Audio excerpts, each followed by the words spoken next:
and what we're going to be covering today. So the first little spot that I just want to go to is a little bit about the session as far as what we're going to be having a look at. So what we're going to be having a look at is just the briefest of histories of what is Moodle, but this is actually broken down into two areas today. We've actually got an admin part which will take probably about an hour. We'll have a bit of a break generally around the hour-and-a-half mark in there, so sometimes we might get into a little bit of the course creator part before we have that break.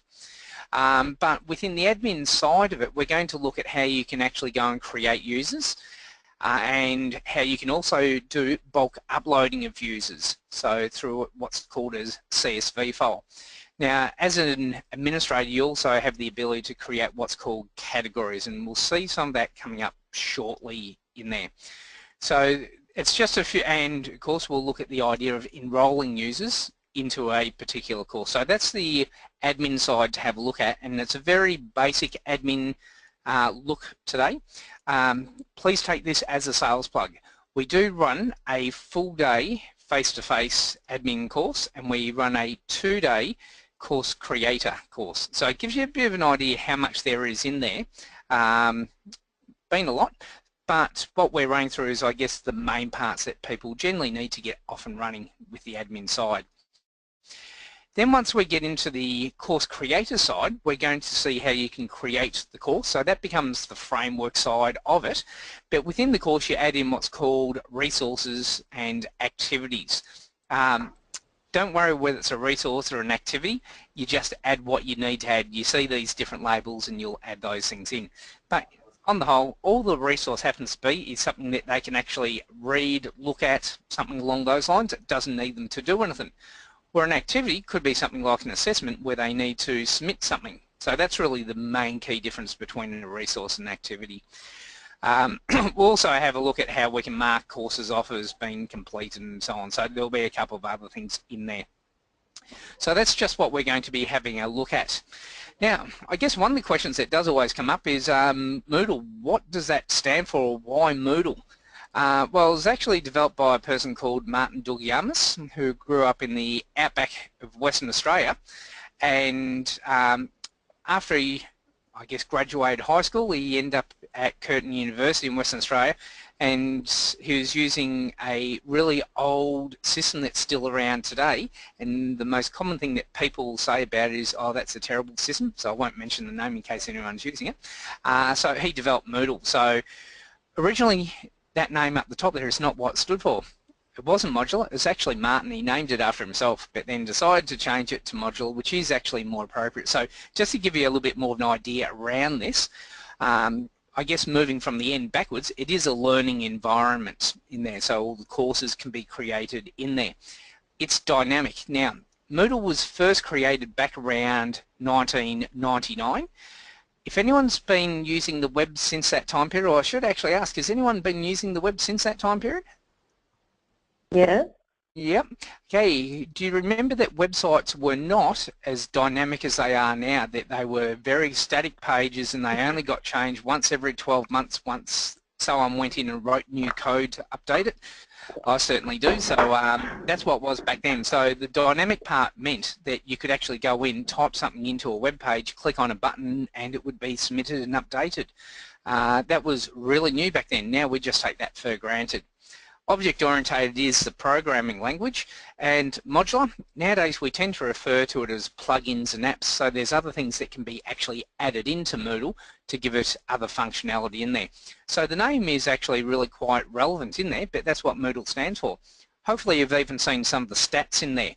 So I guess one I always like to point out in here is, now sites do not have to be registered, so I can guarantee you that number's out by at least one, because my site that I'm going to be showing you with today is not a registered site, but within pretty much the last 12 months there's been 25,000 new sites being registered. So that's a huge amount, considering that organisations only need one LMS. One thing I should just mention at this stage, if you hear me say LMS and you're not used to that term, it just stands for Learning Management System, pretty much what Moodle is. So yeah, organisations generally only need one LMS, where they would need a copy of Word and Excel, those type of programs for each user in there. So when you hear of millions of users with Microsoft packages compared to smaller numbers with Moodle, it's actually not as bad as it sounds. So it's actually quite a large package. Now, that's the end of, I guess, the history of Moodle in there. If you want to know more, ask me during the break. I can ramble on about it for ages. So when we get into Moodle, there's these different roles. Now, this is not the definitive list of roles in Moodle. One thing I just want to find out at this stage, just through the chat area might be good for this, which will be yes or no, but is everyone getting e-creators to create them a instance of Moodle that you're then going to be maintaining? And I know there's a couple I know have already got one, you're just needing, your new starters needing to update it in there. Or if anyone is know that they're actually just trying to find their own system and so on, that'd be a good one. Okay, great. Okay, so I've just got a couple of responses there, which is fine. So I do want to point out that there is one higher above this manager, which is a administrator. Now, unfortunately, a lot of people say, oh, yeah, I'm an administrator of Moodle, which we host for you. You do have a lot of control in there, but it's not the highest level of control. So there is a step above that manager. But looking from the top to the bottom, you can almost think of it as you step down, there's less permissions available. So things are taken away on the way down. Now, to be the loosely used term administrator within Moodle, you really do need to be up at a manager or a course creator type level. So when I'm in today, I am actually a administrator, but you'd see a lot of the same settings. Actually, you'd see all the same settings as you would underneath the manage and course creator. There's a couple of spots I'll point out that you'd see being a little bit different, but we're not going into those today. Moving on down from there, you can actually assign people to be a teacher. So as it says in there, teachers can do anything with a course, but they can't go and create a course. They can modify their own course in there. The next level down is a non-editing teacher. So that might be someone that you want to grade assessments, but not actually run the course in there. And of course you've got your student level, which would be the majority of the people coming in to do what you need within there. So they can submit assignments and be graded, but they can't really modify anything bar their own settings. And the lowest level there is guest access. Now, just out of curiosity here, is anyone selling their courses online where they might want to give away a little bit of a teaser? Do the first module for free? So feel free to speak as well. Yep. Okay, that's where the guest access might come into play. I'll say might because you'll need to play around with it to see whether that is what you want to do or not. But with the guest access, they can do everything that a student can do. They just can't submit an assignment to be graded. They can do quizzes but not have those quizzes being graded. It's kind of your full-on read-only type access within there. So they're your different levels that come in, but those role names can also be changed in Moodle. Because it was originally developed in the university academia, you tend to find a lot of the naming conventions would fit in with uni, so such as teacher and student. You can actually, within the system, and generally would do this for you being creators, if you didn't want to be called teacher, you want to be called lecturer, professor, mentor, or anything along those lines, we can change that naming convention in there for you. It can even be done at a individual course level as well. Today, we're going to really look at it from the course creator for the admin side and seeing the course creator and student for the course creator section. Right, now moving on from there, the next spot is the structure of the course. Now this does look a little bit daunting at first glance, but it is actually really natural when you go to create it, so it's nowhere near as bad as what it first looks like. Hopefully I haven't scared anyone off there. So at the highest level you've got what's called categories. So I like using a school analogy here. So you could actually have your year 10, year 7, kindergarten, anything along those lines. Now you don't have to, but you could also have subcategories. So we could say that's like your math, science, English, PE, etc. Once you get beyond your category level, that's when you actually hit the course. So if we're using science as the example, within there you have your course, which would be physics, chemistry, biology, whatever it needs to be at that stage. Now within the course you've got topics that have been covered. Now I like using this because, again, most people having been to school, you might have some memories of it, that when I was doing a particular course at school, I didn't do the same topic for the entire year. Each term it seemed to change. So you might be doing Newton's law of motion for one part in physics, and then it would change to something else for the next term, etc. So within those topics, you then actually have the activities that you need to do. They could be broken to items such as group work or homework, something along those type lines. So even though there's these 5 levels in here, I would not worry too much about it. It becomes very natural on the creating of the course. It's just that you can't go and create a course in a category that doesn't exist. You can always move it to another category at a later stage, but you generally create it from that top going down type structure. Now, one other part that I just want to mention here is I've talked about the word Moodle a fair bit, and you might have heard the term Learnbook being thrown around. Is anyone in that case that you've heard those two? Yep. Yep. Okay, any ideas what the difference is between the two, apart from reading back to me what's on your screen? Learnbook's a little bit more customised to look a bit simpler, isn't it? Yeah, it's probably a great way to explain it, I must admit, that Moodle is actually a free package, so anyone can go and download it. You can go to moodle.org and download it, but there's a lot of things straight out of the box that just doesn't work for the general business community, someone outside of your typical university academia type of areas. So what eCreators have done is we've created our own little item that sits over the top of Moodle that actually makes it a little bit easier to use for the majority of people. So it is, as it says, a set of themes and also features in there. Now a theme is just a colour scheme that can sit over the top, and that's what most end users actually see, but really where it becomes quite advantageous using eCreators to create things is for some of these feature sets that can come in. So as an example here, and this may not apply to you at all, I just want to mention one of them to hopefully make it a little bit clearer. Within Moodle, if you need to add users, you've generally got one of two ways. Either you are manually enrolling them yourself, or you're doing this bulk upload of users through a CSV file. Now for some organisations, they're using Moodle as their own internal learning management system. So when someone new starts in the organisation, they need to do an induction program that's all in Moodle. Well, what happens is the IT guys go and set them up in the normal situation where they get an email address and the areas that they've got access to in their network, that type of thing. Well, if you had Moodle straight out of the box, you'd then have to go and enrol that user in there, so it's a bit of double handling. So some things that we've actually done is we've set up some systems that once they've been created in the normal Active Directory, as they call it, it will automatically pull that person across into Moodle so they're in the system to be able to do their induction program.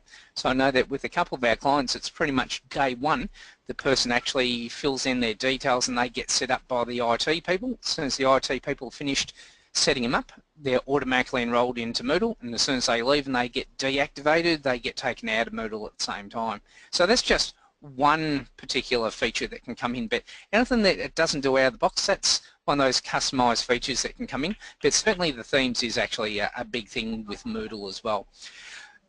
So what I'm about to show you is what standard Moodle, or we like to call it vanilla Moodle, actually looks like. So it's not very heavy on the graphics in there. It's generally full of text in there.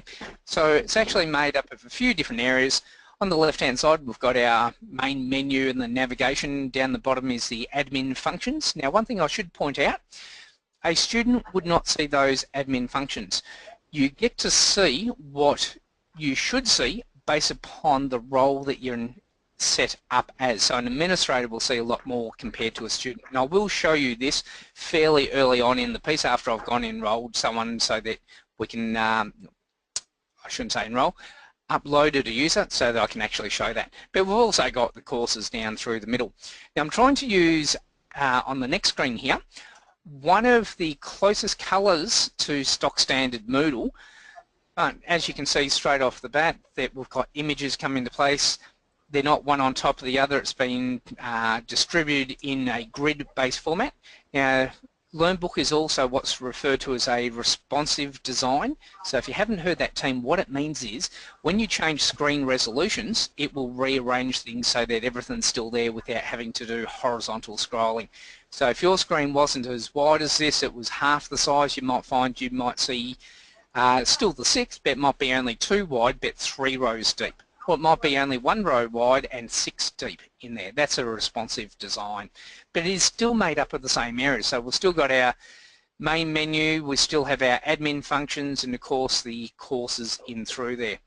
One last screen just to have a look at, just showing a few different versions of LearnBook. So underneath all this is plain vanilla Moodle, but just the way that it looks can be quite different. So in some cases, and I'm just going to move my mouse around here, hopefully you can see, we have the navigation area up across the top and the picture below, the one below it, picture up the top, the navigation underneath. You go to some others, they've still got navigation up the top, but they've got other areas set out through the side. Some have got pictures and text, others have got it all incorporated into one. It's the same thing underneath. That is the theme-based idea sitting over the top. And that is the end of my PowerPoint presentation, so hopefully no death by PowerPoint there. So what I'm going to do, I'll just close off PowerPoint, and we're going to have a look at an instance of Moodle here. Let me just close that screen down. Now, I will just point out this website address up the top. This is one on the web, so if needed I could actually go and set sign up in here so that you could actually get in to see what I'm showing. I do reset this all the time from a training point of view, so I'm going to say by the end of today it would actually be reset, so you'd be lost at that stage being able to get access to it, but it is actually out on the website. It's just moodle-training.com with my name at the end there. So here I am in Moodle. Well, I shouldn't say I'm in Moodle. I've actually gone to the website that has got Moodle in there, but I'm not actually logged in. And this page can be changed in a few different ways. You might want to be able to show what courses are available here for people to go and purchase it. You may want to go just straight to a login screen. So those things can certainly be changed. So what I'm going to do in this case is go to the top right to this login. And once I click on login, it's just going to change the screen to give me my typical login type details. Now one thing I will just point out here, because I generally forget a little bit later on, is that if you set up a user and they forget their username and password, there is actually this link here, forgot your username and password. If they click on it, then they can actually search via their username or their email address, and then they can actually have an email sent to them to prompt them to reset the password. So if anyone has forgotten a password in another system and you get that email allowing you to reset it, it's the same as that. So I'm just going to go back to the log on screen and I'm going to log in here. Hopefully I've got my password correct. And in a moment, great, it's now logged in. This is, by the way, if you see this little screen pop up, it's another piece of software that I use. It's a password manager, so let's ignore that when that pops up. So here I am logged in to Moodle, and I can tell that it is actually me being logged in because one, I've got my name up the top there, and I actually do have my picture. That is actually me there. I use that predominantly for myself so that when I jump between a student and myself, it makes it a little bit easier to see who I'm actually logged in as, because even up in the top right you can actually see the user's details up there. One thing I'm just going to show is that if I do click onto the drop down by clicking on the name or the picture, I can go into that person's profile to be able to edit it. Now when I say that person, I mean yourself, who you're logged on as, and in through here I can go to edit my profile, and that's where I could actually change a lot more details than just the email address or cities and so on. So it is a fairly easy one. I think if you just had a little bit of a play there, you'd actually work out what's going on. But I'm just going to jump back to where I was previously. Now instead of clicking on the back button, Underneath my picture is Dashboard. Dashboard is pretty much the home page within Moodle. So if I click on that there, it will actually take me back to where I previously was. Now, the little breadcrumb trail that comes in here can be very good for jumping around. So I just want to demonstrate that quickly for a moment. So I'm going to go into courses and activities, and I'm just going to go click on one of these items in here.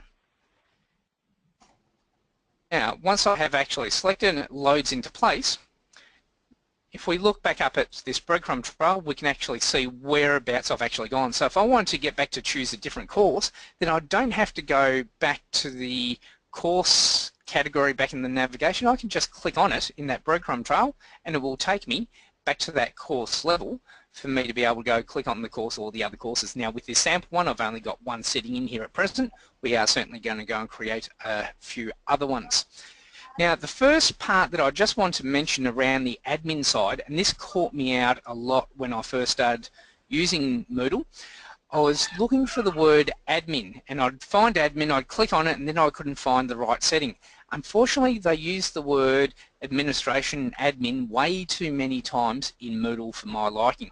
So I just want to point out on the left hand side we can see our navigation area and there's this administration area where there is site administration. Now, this is a course. I'm going to go click on that course.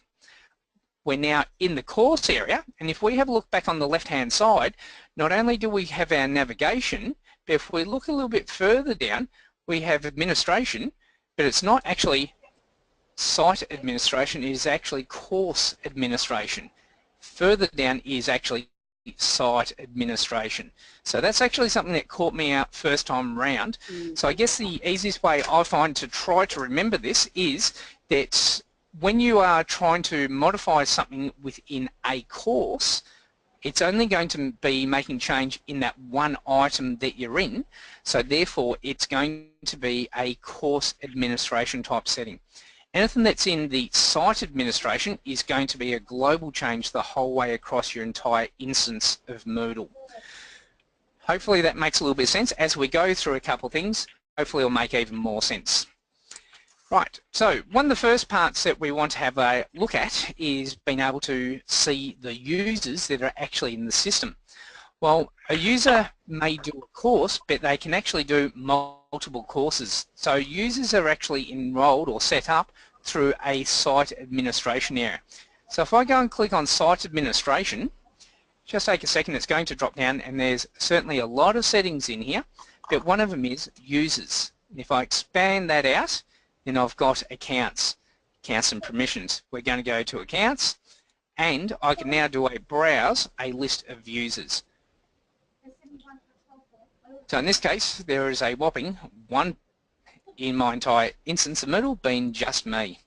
So if we wanted to look at adding new users to the system, back on the left hand side, there's a couple of different ones. We will look at all of these. There is actually add new user, which is a manual based setting where you go and fill in all the bits and pieces. But there is also a little bit further down, upload users. So if you had them in a CSV file, you can then upload them all at once, which does make it a lot easier to be able to do that. Now that's presuming that you haven't had something by eCreators being created for you to automatically enroll people into particular courses when they automatically come across. So I'm not aware of whether anyone does or does not have that set up. We just do this as a general admin type of training in here. Okay, so just to give you the quickest of recaps to get back to there, so as soon as you have logged on to Moodle, being someone that has got that administration area rights, we just need to go down to the site administration. We're looking at who's actually in our system, so they are users, and we can go to the user accounts. So from within here we can browse or we can go and add or even upload new users. To begin with, we're going to look at adding a new user manually. So I'm going to click on add a new user. Now the screen will refresh. Now I'm not sure how easy some of these things are for you to read. Is anyone, I should have actually asked this a little bit before, is anyone having a hard time reading anything on my screen here? It's all good. All good? Yep. Okay, so yeah, I can great. Just saw a pop-up message there. Occasionally I've got people that got smaller screens trying to show my slightly larger screen, smaller screen, so your 10-point text is probably 5-point text, so it makes it a little bit hard to read. I can change it if it does get hard for anyone, but it just means I might have a little bit of horizontal scrolling to do. Anyhow, the one thing I just want to point out here, anywhere where you see one of these little red asterisks, they are a compulsory field.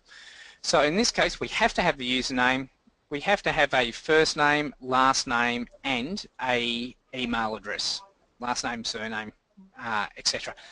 Everything else is optional in that case. The other one I'll just point out is that next to most of the items, you'll find that there's a little question mark in a circle. By clicking on that, it will bring up a little box where you can type in where you can read more information about what that particular field is actually on about.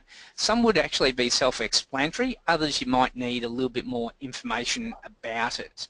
So such as a suspended account. So you create a user, but all that this really means is that when you have that enabled, you create the user, but they are automatically suspended. You have to just enable them so that they're then in the system. Occasionally that does actually occur, that you might want people to be in there, but until it's day one ready to go, you don't want them to be active. So I'm going to make a couple little mistakes on my way through here. So I'm going to give this particular person a username of Fred. I just want to point out the capital F in this case. So I'll come down and I'll put in the person's name, so it's going to be Fred Blogs, their email address. Now if there is a fred@123.com, I feel sorry for that person because I've sent them thousands of emails. Right, I'm just going to come down the bottom and I'm going to create that user. Well, attempt to create it, because what will happen is when you have got something incorrect, it will go and fix some things up. So have a look at the name at the top here now. It's actually changed it to a lowercase f for Fred. So the username has to be lowercase, but anything that I left out that may have been required, such as a password, it comes back and it highlights that information for you, what's still required. So I'm going to put in a password for Fred. Now, I will point out, force password change. If that is ticked, first time that Fred signs in, he has to use the password that I've put in, but he will then be prompted to change it to whatever he likes. Did I type in the right password? The unmask will allow me to see what I actually typed in through there. Now, one thing I will point out, just above it, there's some text that's talking about what the site policy around a password happens to be, and that can be changed. So it has to have at least one digit, hence the number 1. It has to have at least one lowercase and one uppercase, so that's why the capital P and the lowercase a, etc.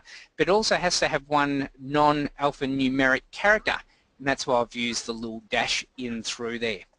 So if I leave that being ticked in there, now I should be able to come across and create the user. Now I can get back into edit these, which I will do to talk about others, but there it is now being created.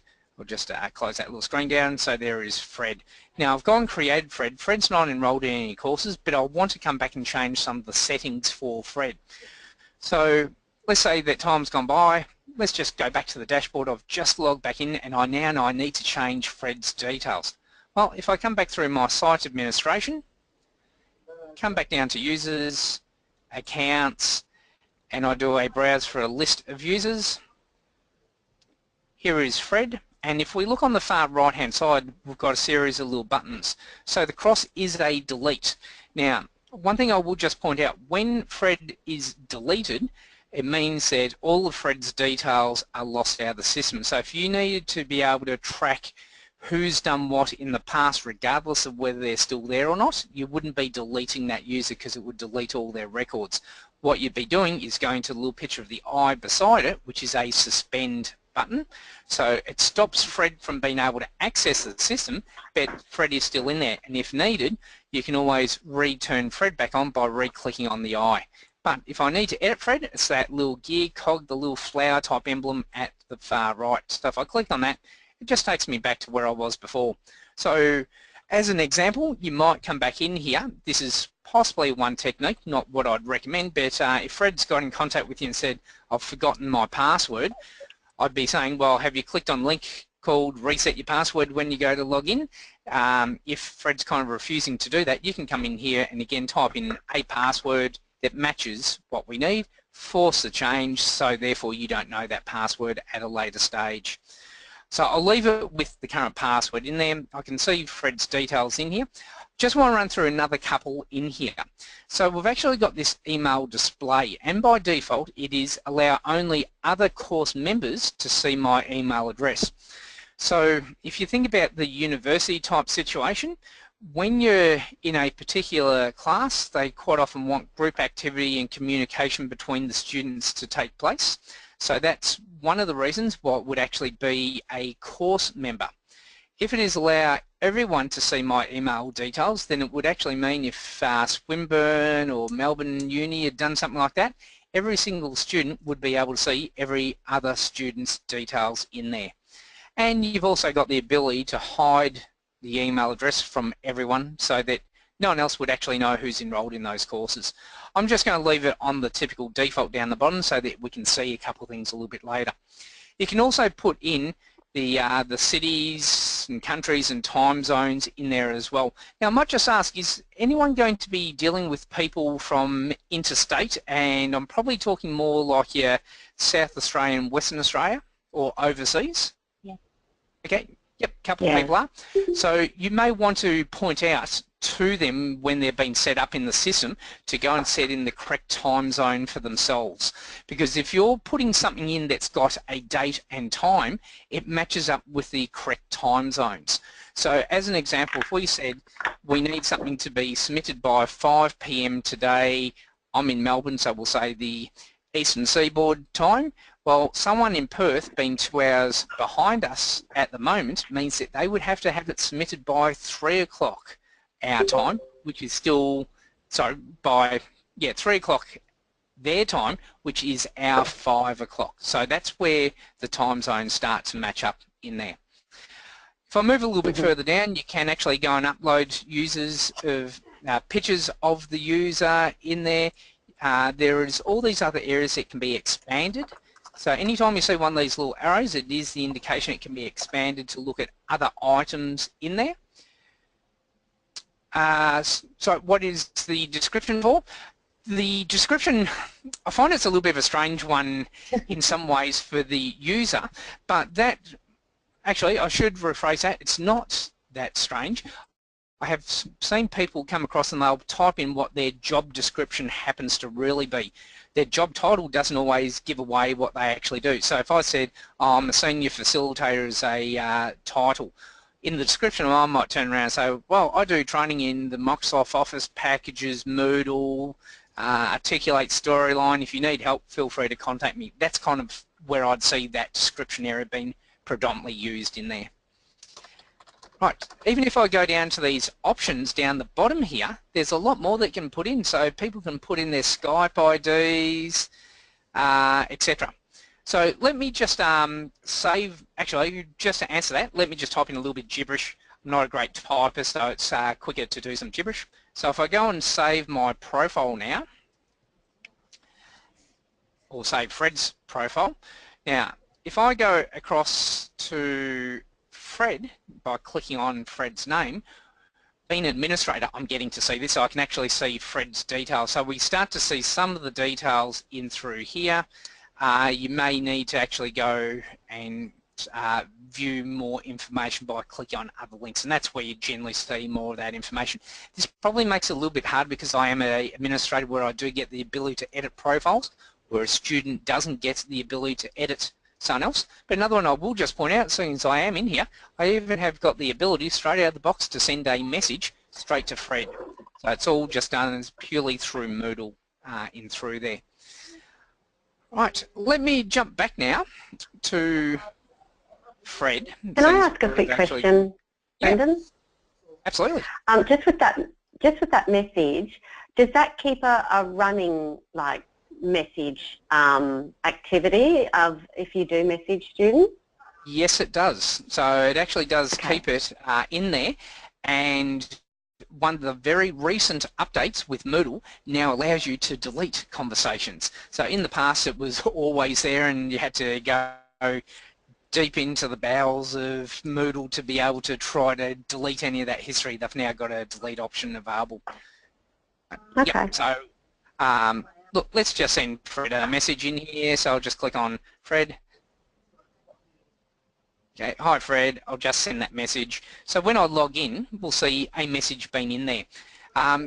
Also, depending upon how Moodle is actually set up for you, if the person is not logged into Moodle, it will actually send them an email telling them that they've actually got a message. But if they're logged in, they would actually see it at that stage. So it is a setting that can be turned on and off in through there. Right, now if I just jump back to Fred for a moment through my site admin area, so I'm going to go back to my users accounts, and if I jump back to my browse list of users, again we can see the different users. So just to recap, if I ever need to change Fred's details for whatever reason, then I can always come across that little gear cog on the right hand side. I could also suspend Fred. I could also go and choose to delete Fred. Now when you create a user, they're not enrolled in the system, but they're what's now called a authenticated user. So it just means that they're in the system, they're not enrolled in anything. So I'm now going to go and log in as Fred. So I'm going to use a different browser for this, which will help me so that it's not remembering my details here. Excuse me. Now, if we have a look up in the top right, here is login again. So I'm going to choose login.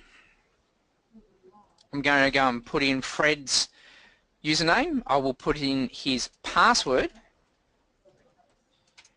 And as soon as I go to log in at this particular stage, and I'll get rid of my little screen, here it is saying that I need to change my password because I put the tick in to force the changing of that password.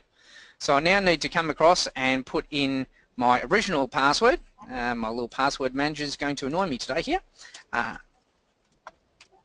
Right, there's my password one, and here is my new password.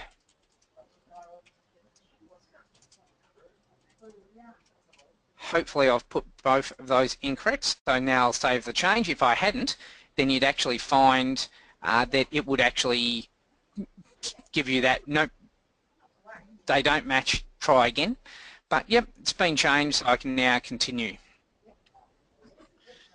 Right, so because Fred is not enrolled, if I go to this course area, it's only that one activity example that I've made public in this case that, actually have I made it? No, it's the one course in there. You can't enroll yourself in this course, so if I continue, it will just take me back to that dashboard area. So really the only thing that Fred has got access to at present is to be able to go across into his profile and his dashboard to play around within there, and that's really all that Fred actually has available at this particular stage. Now if I do jump back to the dashboard for a moment, one thing I just want to point out, notice how we've got this navigation area but nothing else down underneath. So by default a user is not created as a admin person. So if I jump back to my admin, here's that administration section. Here's the navigation with the dashboard and so on. And if I swap back to Fred, we don't have that information. So again, this is just trying to show you, dependent upon who you're logged on as, will actually show you what is available or not.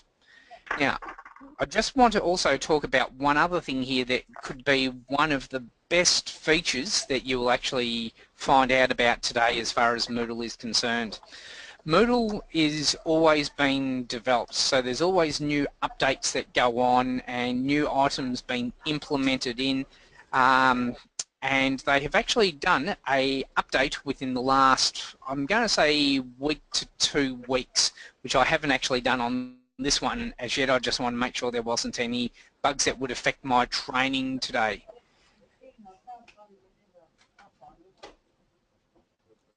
I will come back to what the users get to see a little bit later, but no, by default the users don't get to see who else is in the system. They may only get to see who else is in their course, or everyone based upon what you have done in that enrolling process. So I'll cover just a little bit more on that just a little bit later in there. Now, here is this one little tip. If I scroll down to the very bottom, and I am in as a administrator, down the bottom we can see that I'm logged in as me, but directly above there's Moodle Docs. Now I'm just going to jump to the student. Students don't actually see that, so here I am down the bottom, Fred, but I'm not seeing that Moodle Docs directly above. So I'll jump back to my admin side so that I can actually see this. Now I'm going to open this in another window.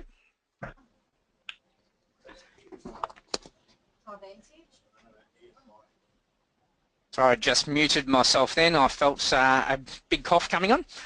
So anyhow, I've just clicked on my link down the bottom here, and what it's done is I've got it to open in a new window, but it's actually taken me to the Moodle website, where if we look up the top here, and I'll just point out this 31, this is version 3.1 of Moodle that I have. So if I was on an older version, I click on that Moodle Docs, it will take me to the right level. So I'm just going to change this name here to up the top from 31 to, let's go 28, so 2.8. So if I hit my enter key,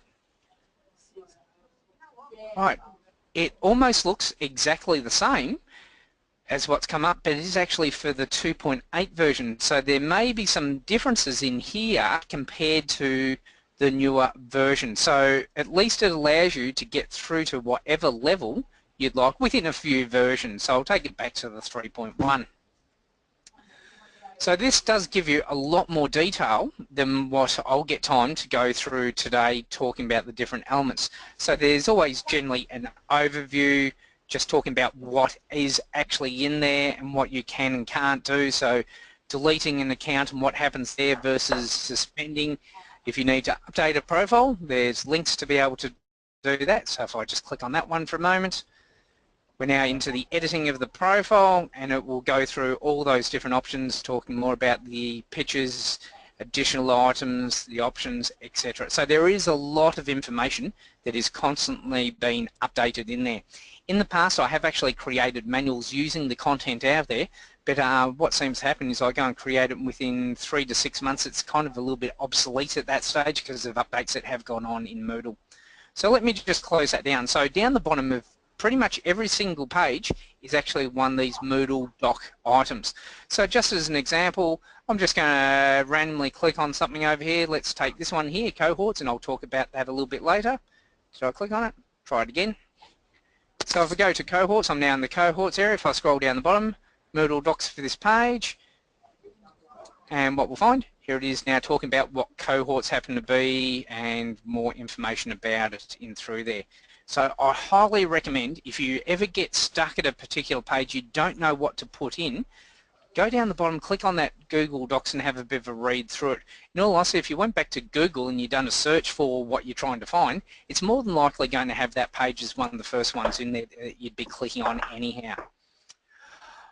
Okay, so we've actually now got a user set up in that system, and I just want to show one quick little thing here. So I'm going to swap back to Fred, and of course when Fred goes across to the course and I go to this activity example, Fred can't actually go and view it because Fred's not enrolled in it. So I need to actually have Fred set up in the system first before I can enroll Fred into the course.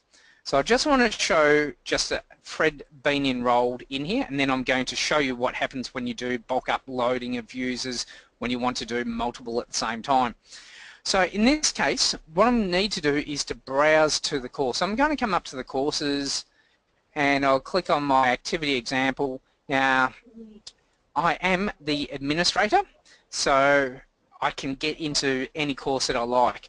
Now, once I'm actually viewing the course, if we have a look on the left-hand side, we've got our course administration section, and within that course administration section is users.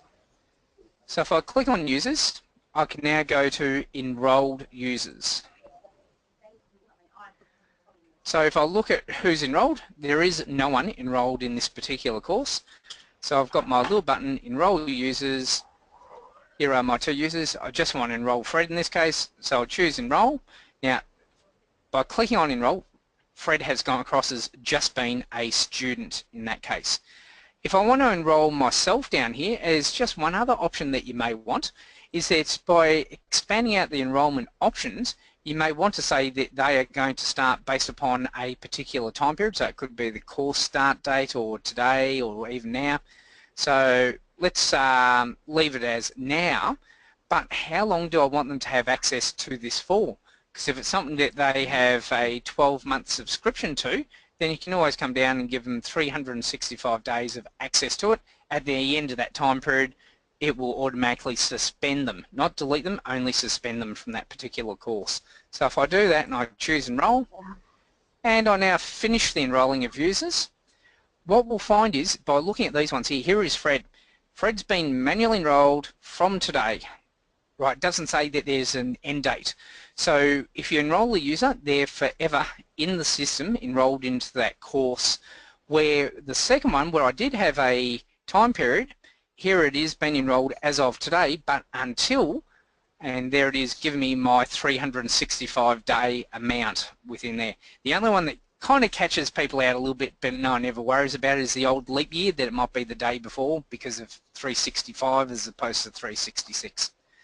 So that's just to show you the enrolling of a user. So now that I've enrolled Fred into it, if I jump back to Fred and I now try to go back into that activity example, lo and behold, there I am into the particular area.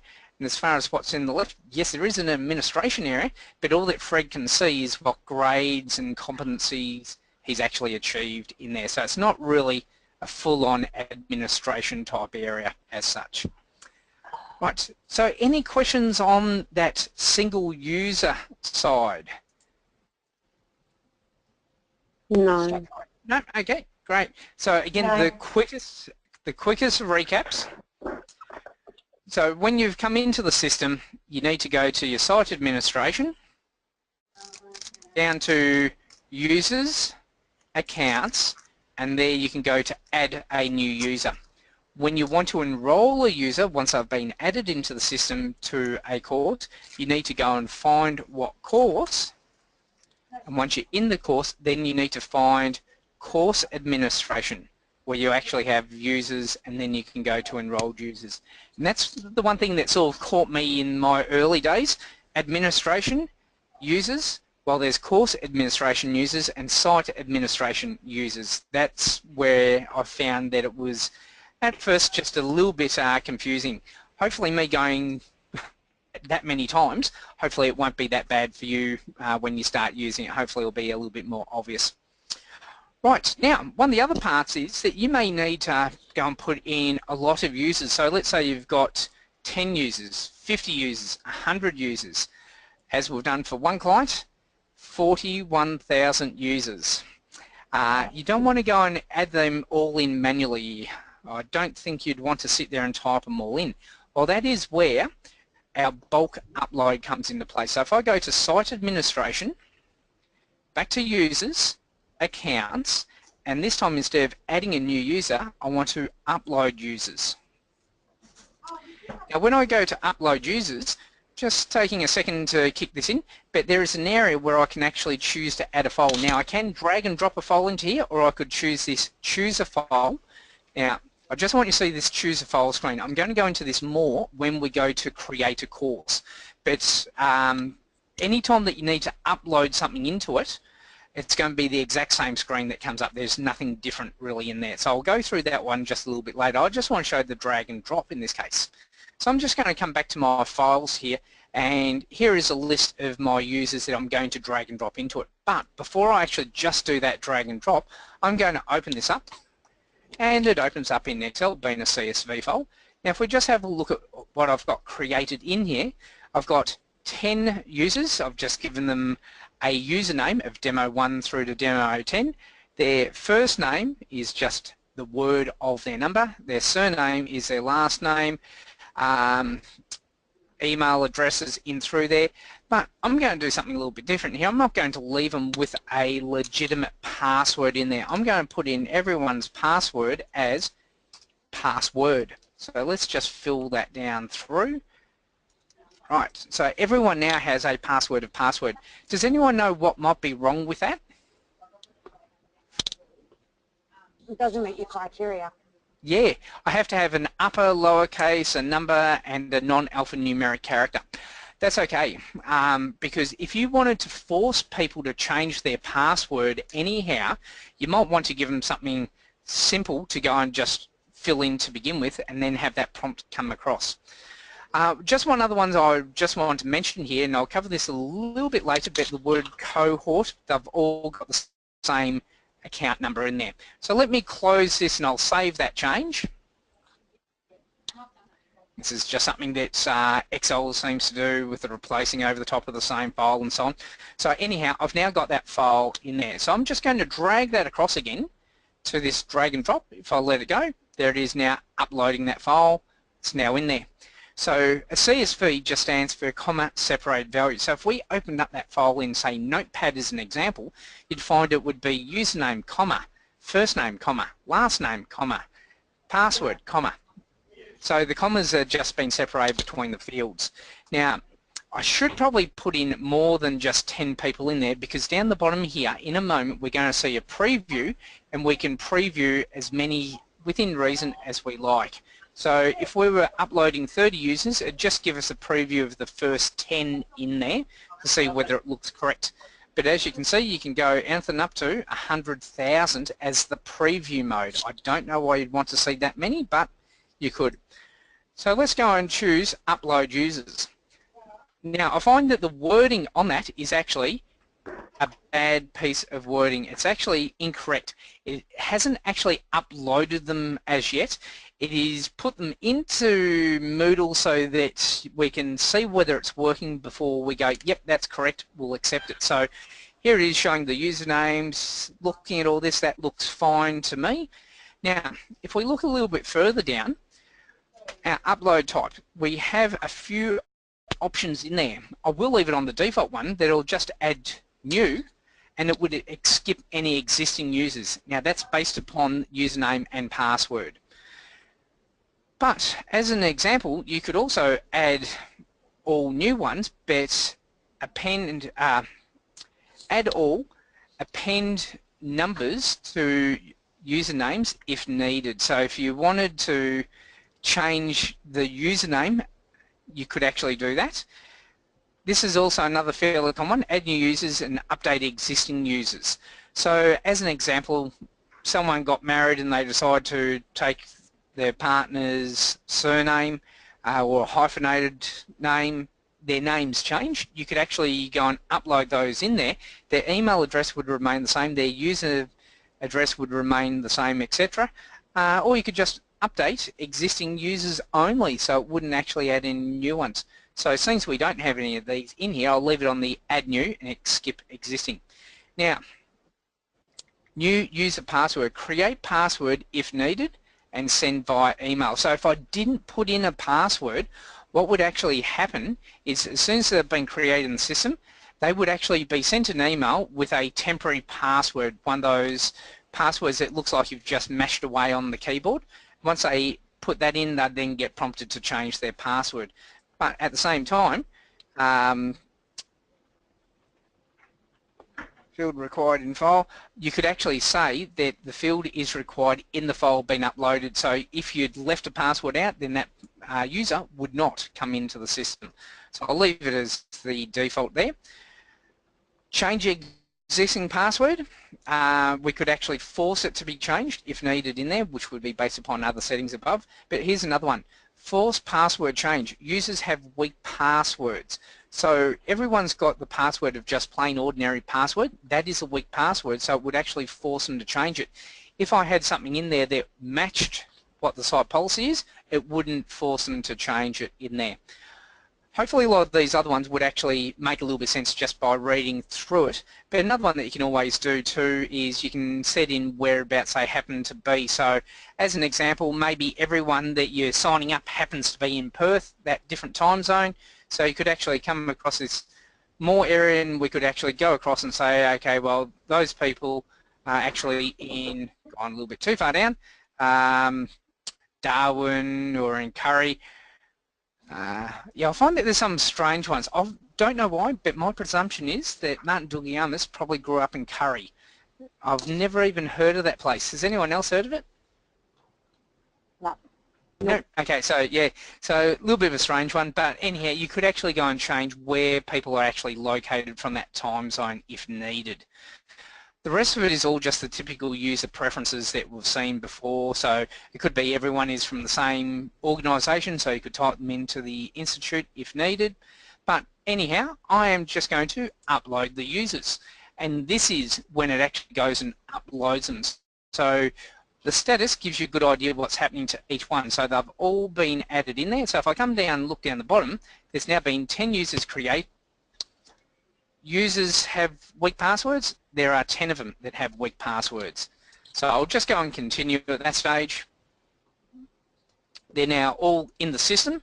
So if I come back to this browse list of users,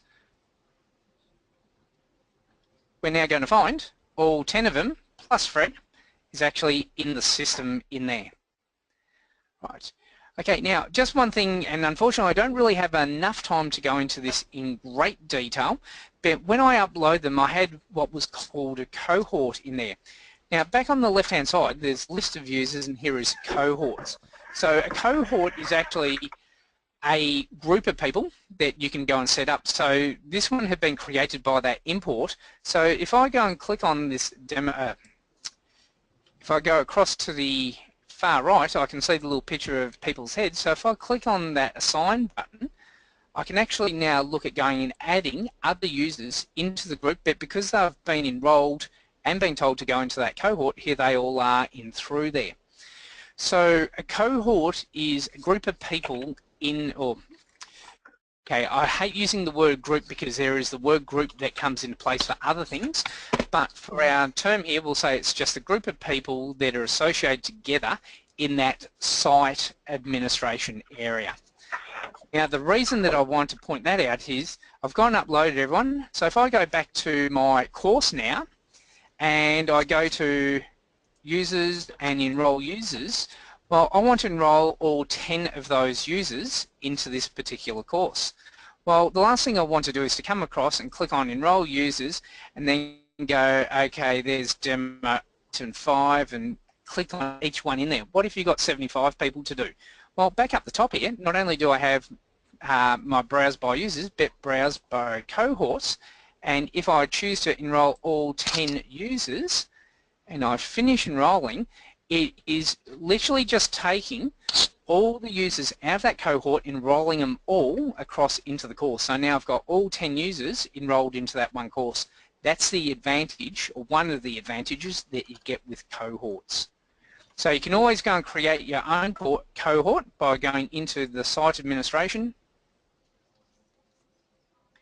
users, accounts, and to cohorts. You can then go and create a new cohort in here, add a new cohort, type in whatever name you like. Once it's been created, I might just do this, I'll just call this Moodle test. Oh, if I type in the right area, Moodle test, you generally would probably leave it system so it is across your entire site, or you could have it been associated with just a category which we haven't got to as yet, so I'll leave it as system. You can put in a description around what that's supposed to be used for. There is my new cohort, and if I need to enroll anyone I can go across to my assign button on the right side. I want to take Fred, I'm just going to hold down my control key. Fred and who else? I might just do demo 1, choose add.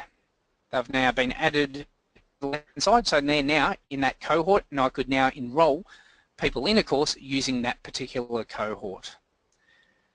Right. Okay, so that is predominantly the administration side of looking at how to create users being individual and uploading via a CSV base file. Now if you ever need to create a CSV file, I'll show you the easiest way to do it. If we go to users, I'm going to go to this bulk bulk user action.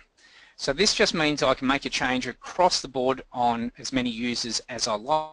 So in this case what I might do is I might just go and take Fred and demo 1. I'm going to add those to the selection. So here they are on the right hand side. And now to create my file, down the bottom here, what I'll do with what I've got selected? Well, I want to download them. So if I choose download, click on go, it will now go and download. And hopefully we'll see this in just a sec. Oh, download, goes to the next screen. How do I want to download them? I'll just leave us that CSV file, but I could do it straight to Excel if needed. If I choose my download, we'll just get our typical download, and as soon as I go and open it, there is pretty much my CSV file where I can go and add in all my other users that I'd like to do. You can go and delete information that's not required, so I'll get rid of the ID. Fred, let's just do Mary. Email will be mary@123.com. Mary Jones. Alright, let's do Melbourne and AU. I won't bother about cohorts, but I need to save that.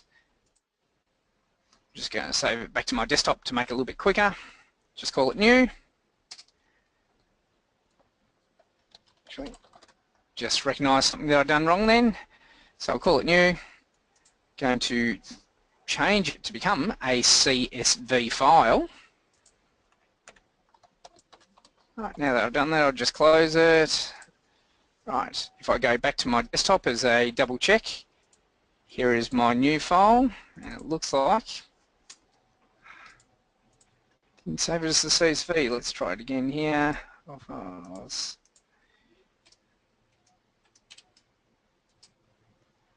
Okay, that's better. So here is my CSV file. So I'm just going to do one last thing here. I'm going to do another upload. So if I come back to my upload users,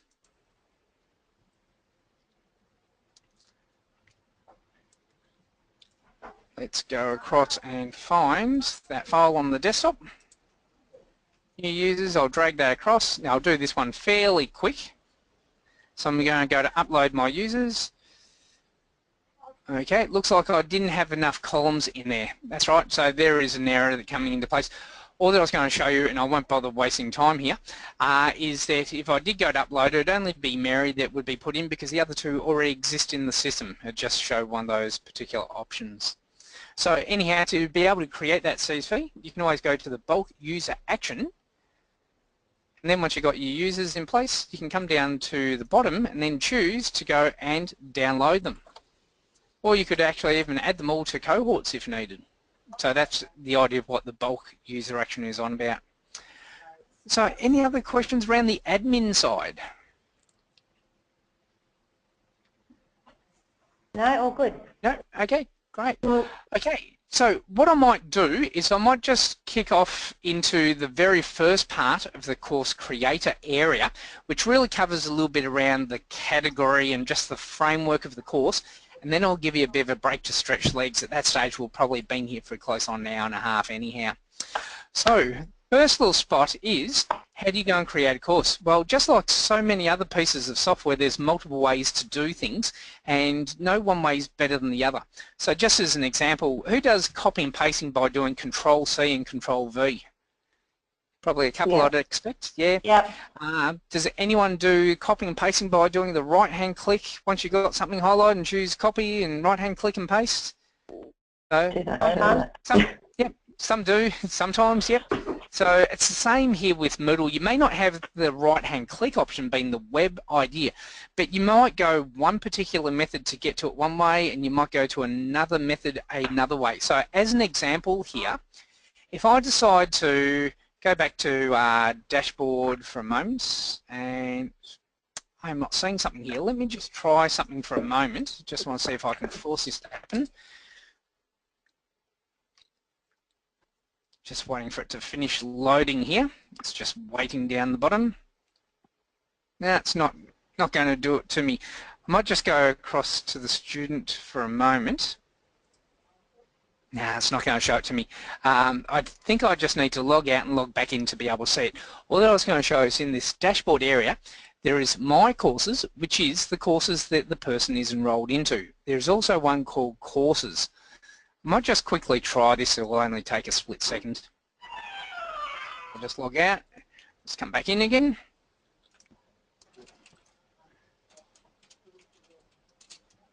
Oh, I just hit the space button. I didn't have a space in there.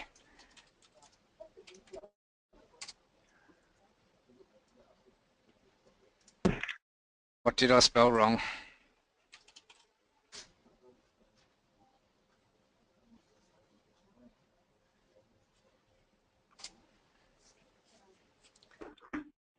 That's better. Okay, so back in, no, I think I've made a change on one of the previous ones in the admin to get it not to be shown. Anyhow, all I was going to show, if I clicked on a button there, I would actually have a button down here saying new course and a button up towards here saying manage categories.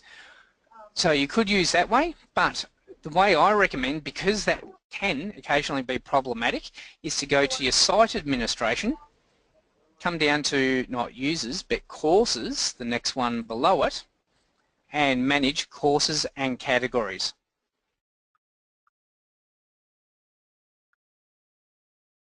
Now, one thing I'm just going to point out here, depending upon who you're logged on as, will actually dictate what you can do and what you'd see in here. So someone that is set up as a course creator level, and I'll come back to show you a couple of those towards the very end, they would not be able to create a new category, but they can create a new course. So you have to have the right level to get the right options coming into place in here. Now, when we went and we looked at courses, if I expand that out, we didn't see this miscellaneous before, we just went straight to the activity example. Because there's only one category, you don't necessarily need to go to that category to see what else is in there. It's when you've got multiple categories that you might need to see that. So I'm going to go and create a new category. First off, whereabouts do I want it to be? So it can either be at the very top, which is therefore a category. If I chose miscellaneous, it will sit underneath miscellaneous, so therefore it becomes a subcategory. I want this to be a top level one, and I might just call it Moodle training. Right. I can put in a ID number, not necessary, no asterisk, but as it sort of says in here, these things are only used if you're moving from one learning management system to another and you wanted to keep a reference to what it was in the old system if it created some type of ID type number. That's really all where the category ID numbers, course ID numbers generally come into use. I don't even need to put in a description. So if I click to create that category, there are my two categories in there now. Now if I come back to left and I expand this out, notice how we've got miscellaneous then Moodle. Well, okay, it's sometimes you'll just find it just happens to be a coincidence, alphabetical order. But if I need to swap these around, that's where these little arrows can come into place. So now I've moved around to the Moodle and the miscellaneous. I probably just need to refresh my page here. If I come back to the courses, expand that out, now I've got Moodle up the top followed by miscellaneous. So the order that you arrange the categories in will be how they will appear in the navigation for the students as well as yourself. So I might just move miscellaneous back up to the top because that's where I'm used to it sitting. Now if I click on miscellaneous, what we'll find is on the right hand side is that activity example. That is the course underneath miscellaneous. So if I needed to move activities to somewhere else, such as the Moodle training, generally you'd select the course and then come down the bottom here and choose which category you'd like it to be moved to and then click on move. Now I won't bother moving it, but that's one of the main techniques for moving it. The reason there's a tick, you could actually do multiple courses all being moved at the same time. Also being here, I can actually go across to this create a new course. Now I am currently in the miscellaneous category, I just want to point that out. So if I click on create a new course, there's the course category and it has picked up miscellaneous. So I can always click in the drop down and change it. I'm going to leave it as miscellaneous for the moment. Now I'm not going to go and put in everything. I just want to show a couple of things before we get into the details around the course, but there are two compulsory items. There's the course full name and the course short name. The full name sits generally up across the top, where we've got the word Moodle when you're in the actual course, and the short name is used where Moodle believes it needs to use shorter based names, such as the navigation area and the breadcrumb trail. So let's create something a little bit longer here. So Moodle training, end of July 2016, hopefully a fairly long name in through there. Now for the short name, I might just call this Moodle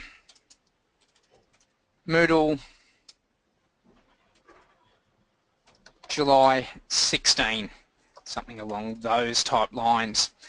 Now I'm going to leave everything else as is for the moment, and I'm going to scroll down the bottom and do this save and return. So save and return will take you back to where you previously were. Save and display would take you into the course. So now that I've done that, if we go through the course area on the left and I go to miscellaneous, here are the two courses sitting in there, and again we can see them on the right hand side. If I go to Moodle training, there is actually going to be nothing in there. So if I needed to move that from one location to the other, then all that I need to actually do is to find that particular course, put a tick into it. Now I can go down and do that move idea if I wish to, but just to show a separate alternative way, again copy and paste, Control V versus right hand clicks. On the right hand side I'm going to go to that little gear cog, the little flower type of idea. If I click on that gear cog, it takes me back into edit the course. Now I can now go and change that to Moodle training. Scroll down the bottom, save and return. Here we are with the miscellaneous category with only the, if I go back to miscellaneous, we are actually in the other one. Miscellaneous, activity example, if I click on Moodle training, it's now in there. Right, so that's just two different ways to be able to modify things within Moodle. And again, I'm just trying to show you that you will find for yourself you prefer to do it one technique over the other. It's a little bit like your copy and pasting type of routines. Now, I'm just going to go back into edit our course for a moment. Actually, I'm going to select the course. I just almost forgot to show something. Let me go view the course. I'm just in a bad spot here for viewing. So here's my course. It's this weekly based format at the moment. Let's ignore that. But up across the top, here is the full name.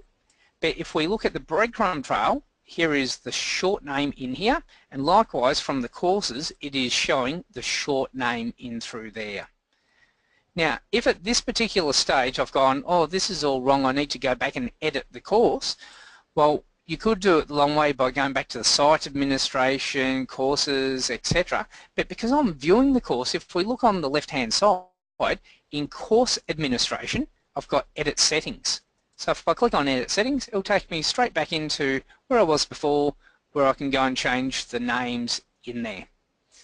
Okay, now I just want to run through this first part looking at quite a few of the different little bits and pieces in here, and then we'll have a bit of a break. So just running down through them, and I won't go through every single one in here, unfortunately time doesn't allow me to. I'm just going to cover off the key ones. So I've got visible. Now if I've already enrolled students into a course and I'm still creating that course, I may want that to be a hidden course. So they might see the name of the course but they can't get into it to be able to do anything at that stage while you're still creating everything. The other option that you got is you can leave it being shown, but you can set the course start date into sometime in the future. So if I decide to say August instead, then the course is still technically hidden to them till that date comes around, and then it will automatically change it to become available. Since we don't want to show that really today, it not being there, I'll leave it back with the current day's date.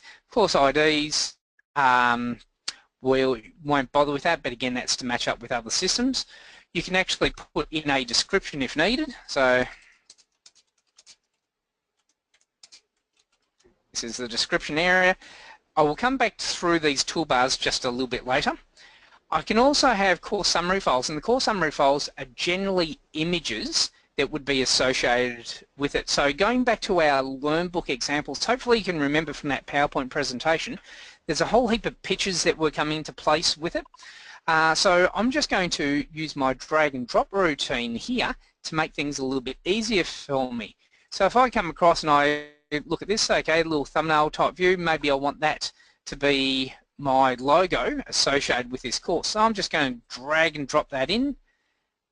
It's now gone and uploaded my image in there. So we'll see this in a few moments time. Now, the main parts are generally these other collapsed areas. So one that I do want to have a look at is this course format. Now I'm using the vanilla-based Moodle here. We have made a change, as you can make a change in any Moodle instance. The typical default is that weekly format. Now, just in case you've forgotten what that actually looks like, let me just want to keep this still open, but I'm going to just open this in a new window here to make it a little bit easier to see. So this is the weekly based format. So again, if you think about your schools and university ideas, they might have a particular project that goes for 1 or 2 weeks, and here's what you need to do each week in there. That's where those things quite often come into place. But I don't want it to actually be a weekly based format. I've actually got 4 options available. There is topic-based format, which is the most common one, and that's what we have got set as a default for any Learn book, and that's what I will end up using. But you've also got a single activity and social formats. Now, I'm just going to ask a question here of everyone. Is anyone using SCORM-based packages inside of their Moodle instance? And if so, is it the entire SCORM item being the entire course from beginning to end? Anyone along those lines? Sorry, can you ask that again? Not yet. Yep. Okay, so you're getting some type of SCORM-based package, and that is going to be your entire course from beginning to end in there. I'm not sure what you mean. Now, if you don't, yep, okay. If you're not sure, then I'd say no to that particular question at present. It's all, in some ways, it's almost like saying, oh, do you like using an iPhone? If you have to say, what's an iPhone, you've probably never actually seen or used one before, so it kind of becomes a little bit irrelevant in that case. What I am going to show you a SCORM-based package a little bit later, so it will make more sense at that stage. So if it was the case from beginning to end of the course was that SCORM package and there was nothing else to be added in, there's no assessments, there's no quizzes, there's nothing else doing that SCORM package, that's where the single activity would get used. Social formats is something that can be put into place that's not necessarily designated to a particular course.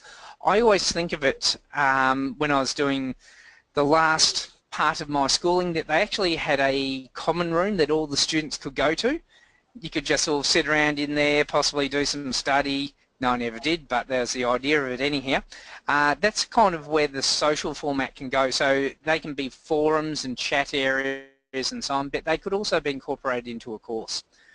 I'm going to choose topic-based format. Now, as soon as I click on this, you're going to see the screen just flash around a little bit. Because what's actually happening in this case is because we'll change it to a topic-based format from a weekly, there's some things that were in some of these other areas that need to be activated and deactivated to match what's in there. So that's why you tend to see the screen jump around a little bit.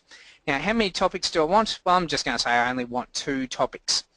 Do I want these sections to be shown in a collapse form or completely hidden? Now, the collapse form is along these lines to be clicked to be expanded. Hidden generally would come into place. You can set in an item that topic 2 can only be done when topic 1 is being marked as complete. So in that case, if it was hidden, as soon as they finish topic 1, topic 2 would then instantly appear. Once topic 2 has been finished, then topic 3 could appear. If anyone is dealing in the vet sector, then you can't use that because that becomes a surprise item and it goes against any of the vet policies in place. Personally, I prefer to have it in the hidden one. They can't expand it to get to it and do anything if it's not available to them at that stage. Now, within the course layout, I'm going to leave it as show all on one page, but it could also be changed to show one section per page. And I might show that very quickly as we head to our break. Underneath the appearance, there's a couple of items I just want to talk about here. First off, the news items to show. I'm going to leave that at 5, and in a moment, once we get through, actually I might just jump to it for a moment. Here is this weekly format. Notice that there's this announcements up the top. So if you're making changes to your course, it would actually appear in that announcements area that there's been some changes, what to do and so on. Some people don't want something like that to actually appear at all, and if you try deleting it, it will just keep coming back. So the way that you get around that is the news items to show, if that is set to 0, then you can actually go and delete it and it won't come back. Have a look at all the help desk questions around that one. You've also got, if people are being graded, whether you want to have grade books being shown to the student. So if I just jump to the student for a moment, back over here, grades, that's the grade book area coming into play, so whether you want that to be shown or not. I'll leave it on yes, and activity reports. Files to upload. Now this is per file, that you can actually set in a maximum limit that you'd like to have per file. So if you're having people upload Word documents, Excel files, PDFs, they're generally fairly small on the file size. So if you had a 20 megabyte Word document, I'm going to say it's corrupt in there, not that it's a very large document. The only time I've ever seen anyone needing to go and change the sizes is someone that's actually been selling courses where it's around video editing and they want the students to upload their video files. That's probably about the only time that comes into play. Right, completion tracking. It is enabled but it's not turned on. I'm going to turn it on. It's actually quite a nice one that you can actually get the student to manually mark whether they've completed something, or it could be automatically marked as being completed. So I'll show you that a little bit later. So they're the only ones I want to go into. At a much higher level, you've got group activities where you can group a bunch of people that have been enrolled into the course, so that when an assignment, as an example, has been assessed, all the people from the group get the same mark in there. And if you don't like the roles for a particular course, so you don't want it to be known as teacher, you want it to be known as instructor, facilitator, lecturer, that's where you can type in the name there. You do not type in the name of the person that's running that course, because it will say teacher, and once a teacher's been assigned, it would say Fred Bloggs. If you type in Fred Bloggs here, it would actually be Fred Bloggs, Fred Bloggs. So it doesn't make any sense. So let's just do this save and display.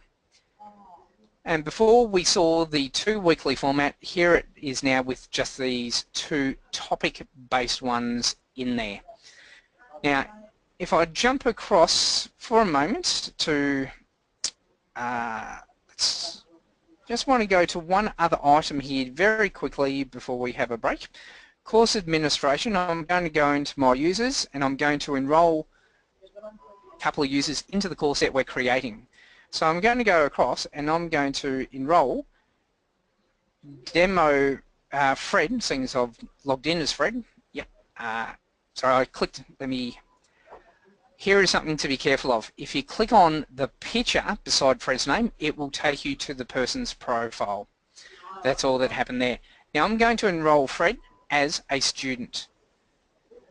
And I am going to come across and say that I am going to be the teacher, so I'm just going to enroll myself as well. And I'm going to do finish. Now, at this particular stage, we can see that both of them have been enrolled as students. Well, I'm supposed to be a teacher. So when I am enrolling, I could go up the top here and change it to the level that I'd like to have. Personally, what I tend to do is enroll everyone, and then I'll come back across and go, well, I am the teacher, not the student, so I'm going to click on the cross to get rid of the student, remove that, click on the little picture of the head beside it, which will now allow me to choose what level, and I'm going to choose teacher. Right, so Fred's now the student, I am the teacher, so I'll jump across to the student now, and if I come back to my courses, here is this new course. If I go click on the course, across into it. Now if I come back to the dashboard, and let's just see if I can get this to do it for me. Okay, I might need to log out and in, but quite often you might see sitting underneath here it's saying teacher and Brendan Farrell. I might need, this is generally where I need that course button to come in, which I might have a look at while we have a break just to get that to come back up in through there. Okay, so that's where a teacher comes into place. That you enroll everyone into a course, but then you need to assign someone to be whatever level you need in through there. So you can also have people being set up as multiple levels. I don't know why you'd have someone as a teacher and a student, but you can actually set them up as both if needed. Right, so from the creating of the course outline, not the content to go into the course, just the briefest recap. So let's say you've just logged in again. Right, so I need to come down to my site administration, or this is one of the techniques, site administration, courses, manage courses and categories.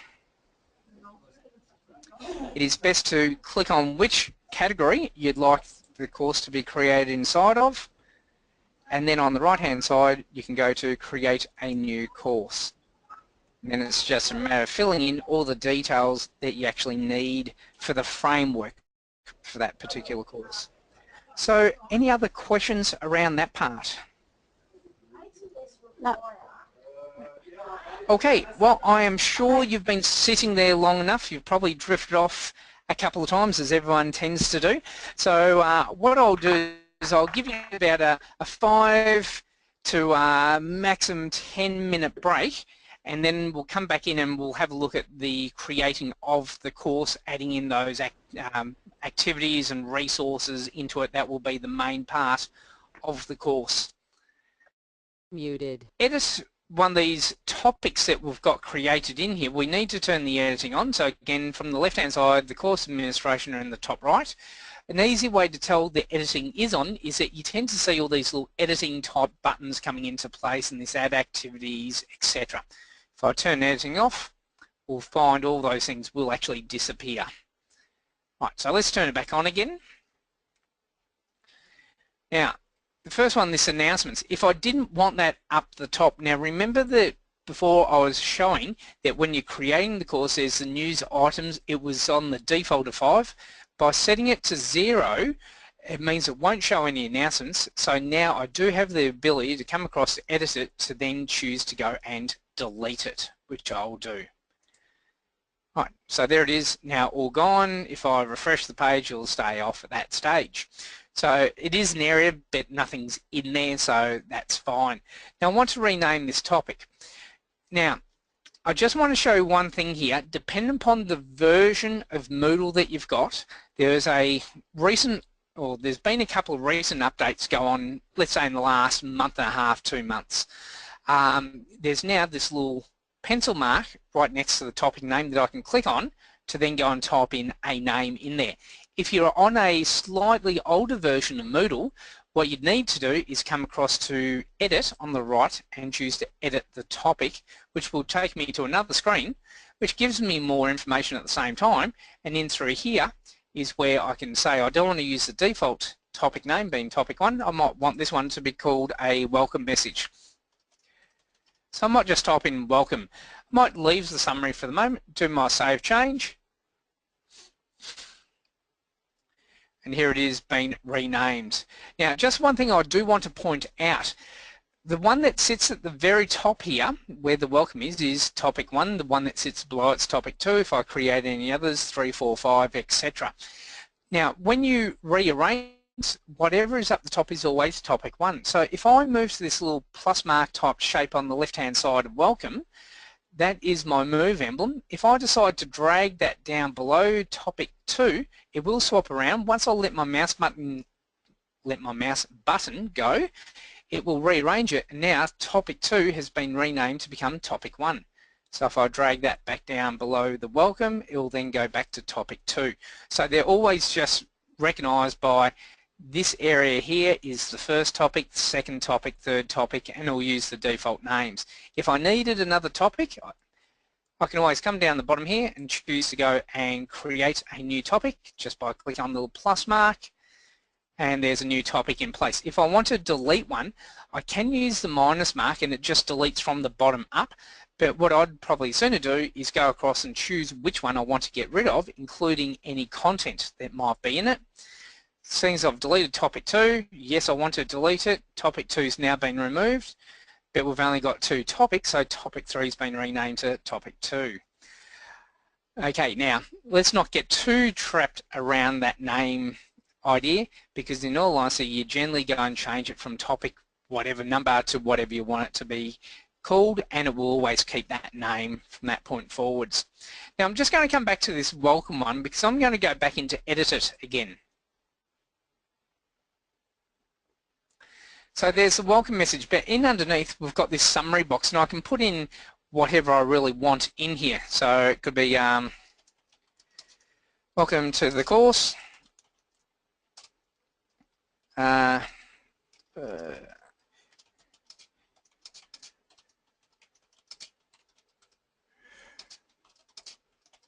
here's a message from our CEO.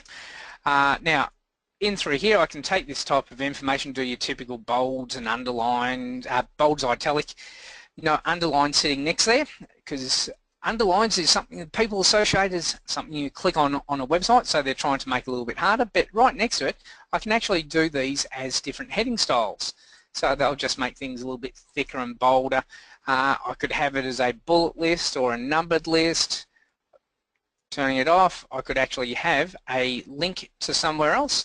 So if someone doesn't know what CEO is, I might have a link to some website that gives a description around what a CEO is, just so that I can show it being a link. And I'm just going to use Google for this. Now, I have not misspelt Google, but hopefully you can see that the text has come up being red. So that's actually a website address. So even if I copy and paste that into a browser, it's going to work. But with Moodle, it needs to be the full address, which is http or ps : and 2 forward slashes followed by the rest of the address.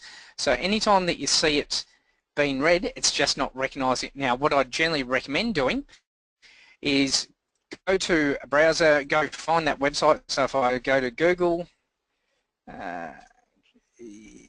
G-O-G-L-E, it must be Friday afternoon, can't spell, and I didn't even put in the right address. That's okay, I'll go click on it here.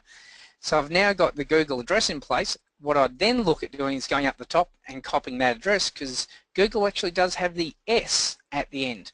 So I'd copy that, come back to the site, close down these tabs, and then go and paste it in there. Therefore, no spelling mistakes can come in place. I can create a link. What we'll find is that that text, once saved, will be actually more blue in there. So let's just save that change at present. So here it is in through here. Now I can actually click on that link. We get the underline appearing once I move over it. Now I'm going to go back in to edit that again. Edit the topic, because all that I've been looking at so far has just been plain ordinary text. So there's my creating of a link. If that was something that I didn't want to be as a link, then I can choose right next to it the unlink, and it's now back to just plain ordinary text. So it doesn't look like there's a lot of options in there, and I haven't covered the last 3, which I'll do in just a moment. But the very first button is a More button. That's going to bring in a second row of tools.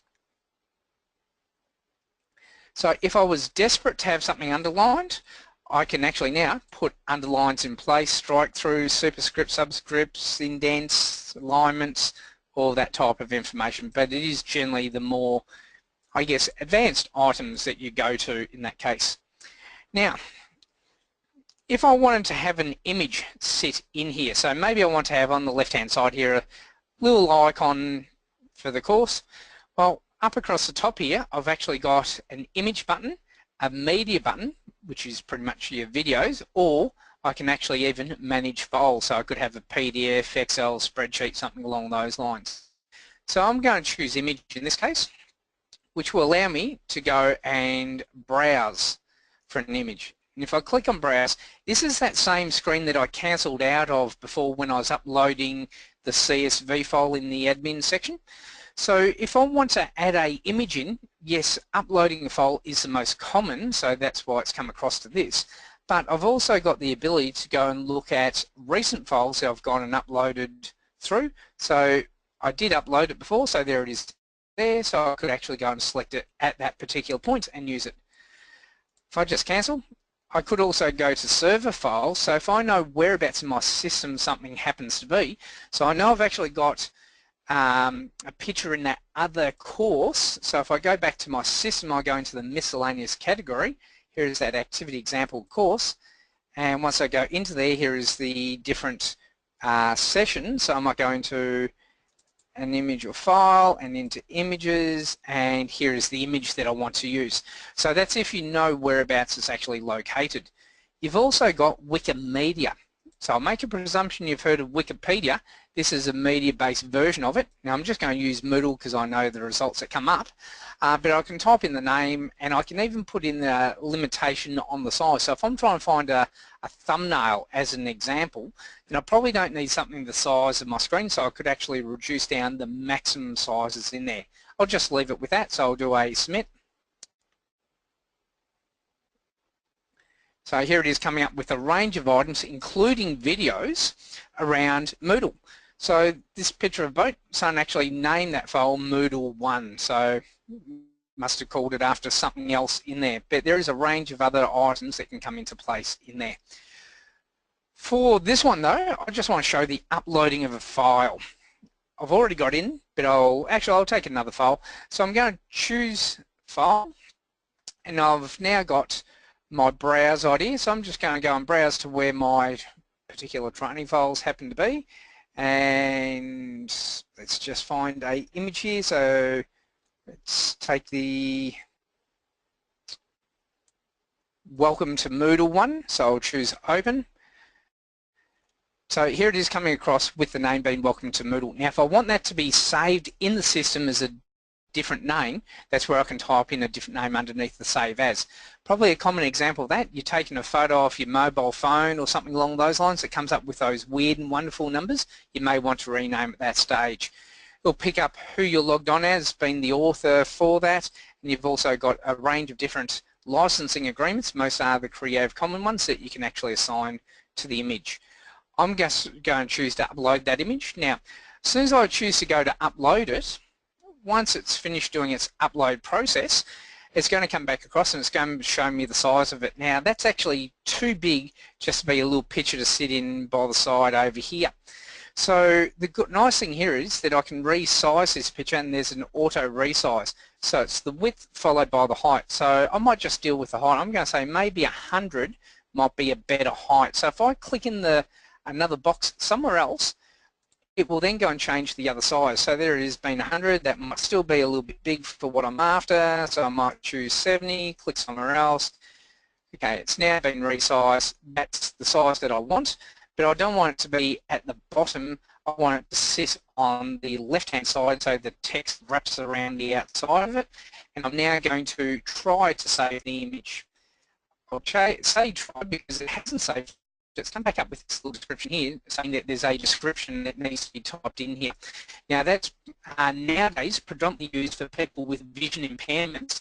There's software that can read to them what's on a website, and whatever you type in there would actually read to them what that picture's on about. So I might just say welcome to Moodle there. But if you don't need to deal with that, then you can always choose description not necessary. Okay. Now, sorry, I've just had a little message pop up on my screen. I'm just going to turn the audio back on for Unmuted.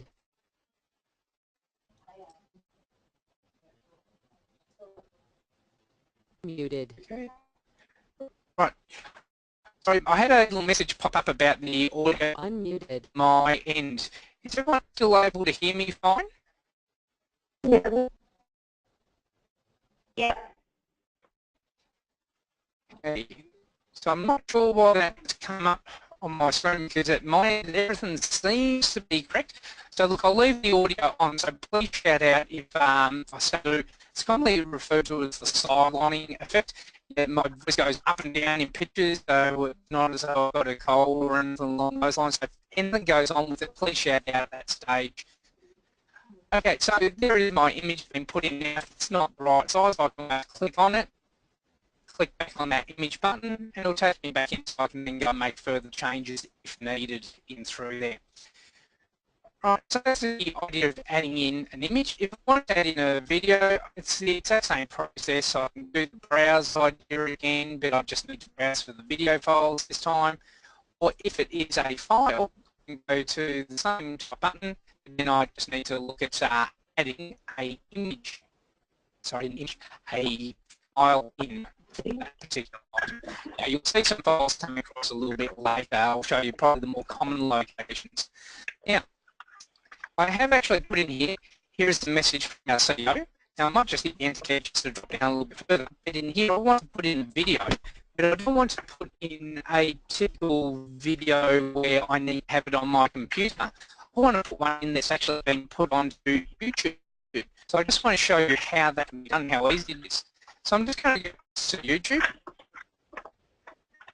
Now one thing I will mention is using this GoToMeeting software, any of these that I actually go to play, you will not hear the sound, but you'll actually see the video working. At my end, I'll certainly hear the sound. So let's say it's this one here. I do agree, it doesn't matter what particular video happens to be on the pause that. But with this video, I'm going to come down to just below it and there's a share button. Underneath share, I could take this and email to someone else so that they can actually get this YouTube clip. I'm going to choose embed, and what it's put in is a whole heap of HTML coding. So if I decide to go and copy that,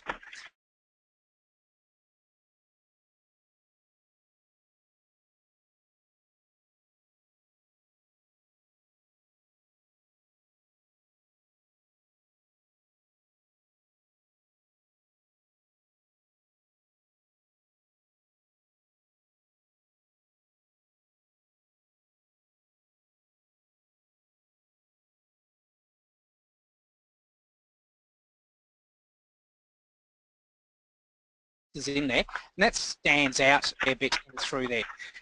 So once that's actually in there, I'm going to click on this little HTML, and hopefully you can now see all those little X's. So I now know where I need to go. So I'm going to go select all that and then just paste in what I'd copied.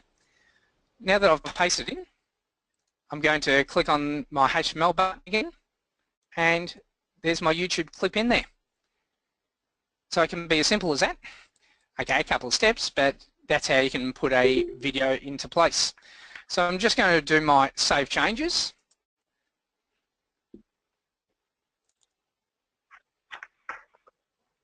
Right, so there's my video in there with my message, my images. If I click on this, now at my end, I'm hearing all the music and all that, which I'll stop in a minute, but hopefully you can see that's actually all playing without too much problem. Now you'll probably find at your end it's going to be quite staggered jumping around because we're playing something from YouTube onto my machine, back through the web, back out to your end. So it actually can I guess, deteriorate going through that particular process. I'm actually just going to mute everyone. Muted. Still getting a little bit of background noise coming through that can be a little bit distracting there. So again, if you've got a question, go to the chat area. So that's just a way that you can add in a YouTube clip in there. Nice, easy way I find. So again, you just go find the site, you come down to this shared link onto embed, and you can copy and paste it. Now, if you need it to be bigger in the size, then if we look in the code here, here is the width and the height of it. You can just change that around to what size you need. Okay, so we've now got our little welcome message area coming into place in there. Now, I will jump back into the editing for just one split second. The only reason I want to jump back in here is that when we come back in, notice it's only a single row. If I click on that button again, it expands it out. Now we've got the 2 rows coming into place. What we see in here, anywhere that you get one of these screens with that type of toolbar come in, you're going to have all the same options. You'll be putting different things in for different reasons, but it will be the same spot at all stages. Okay, so I'll just cancel out there. Now, we've got our little welcome message, something supposedly from the CEO, but now we want to look at adding in some activities and resources. So we're just going to look at generally 1 or 2 resources and probably 2, maximum 3 activity-based ones today. Most of it's the same technique of what you need to do, but I'm just going to concentrate on a couple of key ones. If you need to know about any of the other ones, I'm more than happy to show you at the very end of the session as well. So for this one, I'm just going to edit the heading here, and again, if you do have the later version, you can always just click on it, activities and resources. Right, so there it is been renamed as opposed to going and opening it up. But now I've got this add activity or resource. So if I go click on one of these, it's just going to bring up another screen. And we have up the very top the activities, and down the bottom is all the resources. Now I wouldn't worry whether it's an activity or resource, you just need to go and use whatever you need to use. So in this case, we're going to look at some resources to begin with. So I'm going to come down to the page idea. Now if I click on page, it will give me a more in-depth description on the right hand side what the page is about, and if I click on this more help, then we can actually get it to go and open up the good old Moodle Documents website again, taking you through to what the page resources are actually on about, which will again have links to other areas in through there. So if you're not sure how to do any of it, the description doesn't work that well, again, use that help as your first point of call. It will make your life much easier. So I want to use a page, and a page is essentially a web page. So I'm going to choose add. Now the advantage of a web page is that you can still have your navigation sections on the side, but it will take up the rest of the screen. Now I'm just going to jump to the user for a moment because I should have pointed this one out a little bit before. Through the middle section, we've got what's called blocks here. So we've actually got this course overview block on the right hand side, we've got this private files block, users online block, etc. At present, we've only got a fairly small area to be able to deal with through that middle section.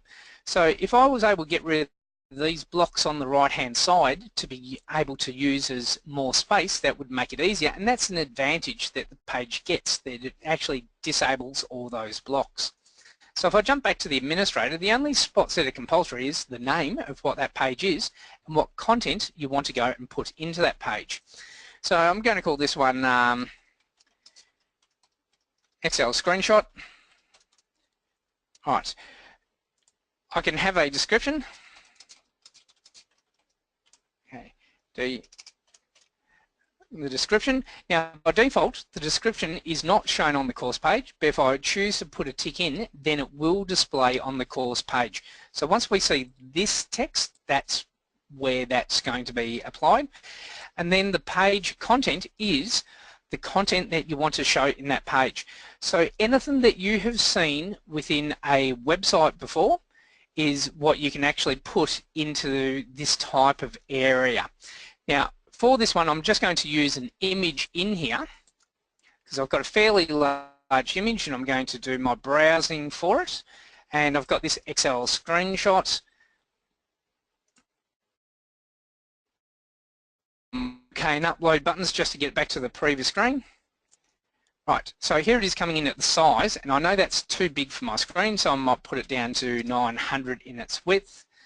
And I don't need a description, I'm going to just save the image. So it's a very large file just showing a screenshot of Excel.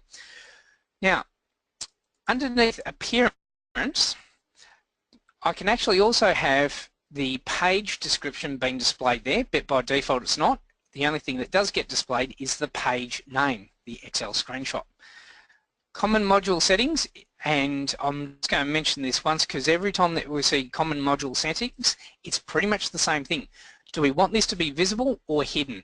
It's something you might be working on, you just don't want it to be available just as yet. By default it is on show, and the ID number, again to match up with other older systems so that you can compare the old to the new only if needed. Restrict access I'm going to come to towards the very end. Activity completion, we're going to allow the students to be able to mark this as complete themselves. So I'm going to leave that as the typical default, and I'll come back to that a little bit later. The last two I'm just going to bypass here, but you can add in tags. It's almost like your hashtags from like your Twitter and Facebook type of ideas, but the idea of the tags is that they do become searchable, so it's usually going to be more keywords as such around what this page course is actually on about. And you can even have competencies set into place around a student passing. Again, unfortunately not enough time to cover this. Competencies is a very new one that's only just come out in the last month. So for this I'm going to save and display. So save and display will take you into the page now. So here is what the student would actually see it looking like. It's taking up a fair bit of space. I could have made that bigger, but you also need to take into account not everyone's got that same size screen resolution coming in. So let's just have a look at that from the student's point of view. So if I jump across to the student now, I'm going to go into that Moodle course because I've got Fred enrolled into it. Okay, something went on with that welcome message. Wasn't expecting it to be that big. My YouTube clip's still just taking a moment to load in. Might actually be the browser more than anything else. So down the bottom here is my Excel screenshot. Now on the right hand side, this is the activity completion. The student can actually come across and click on that to mark it as being complete themselves. Or they can remove the tick, unmark it. But by coming across and clicking on the text here, that will take them into the page. Here is that description sitting down the bottom. So it's not always necessary to have the description being shown. So if I click on Excel screenshot, here it is now coming across in that full screen. They're in a slightly smaller browser window, so I do have that fraction horizontal scroll bar coming into place, but as you can see, it is a fairly large image showing you the different areas that come into place in there. So let's jump back to the admin side again. I'm jumping back to the administrator. So if I now wanted to go and edit any of these pages, well, I could go back up to the course level and click on the edit area for the page, but because I'm already in the page on the left hand side, here we are with the page module administration. I can go to edit settings and I'm straight back into where I was before. It's just taking a moment to refresh. So if I want to make this image a little bit smaller so that I didn't have any horizontal scroll bars, I can click on it, go up to my little button and then go make some changes up in here to make that change as needed. Okay, so that's a quick example of a page, but you can put in as much as you want in there around a page. Anything that you've seen on a website could be included in that page area. Now I'm just going to jump up to that high level. I'm just going to use my little breadcrumb trail just to jump back up the top there. So I'm going to come back to add in another activity or resource. So if I come back down the bottom, I'm just going to mention a couple of them. First off, this one here, the IMS, Information Management System. It is a very old system that generally doesn't get used nowadays. It has actually been replaced by SCORM-based packages. But if you had one of those old systems, you may still need to use it, so that's what that one's for. URL is literally just a link to go to a website, but you could have those in a pop-up window.